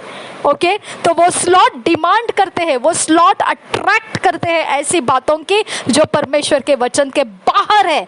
ओके, लेकिन हमको उस स्लॉट में हम खुद मर जाना है, हम खुद उन स्लॉट्स के लिए मर जाना है। उसके अंदर हम खाली पड़े रहकर मर जाए तो मर जाए, फर्क नहीं पड़ता है। लेकिन वो स्लॉट्स के लिए हम कोई भी सहायता नहीं होना है, कोई इन्फॉर्मेशंस कहीं से भी लेना नहीं है और उसको चलना भी नहीं है। हालेलुया, कितना प्यारा टीचिंग परमेश्वर ने मुझे दिया। ये 21 डेज का डिमांड भी मैंने किया था परमेश्वर के सामने।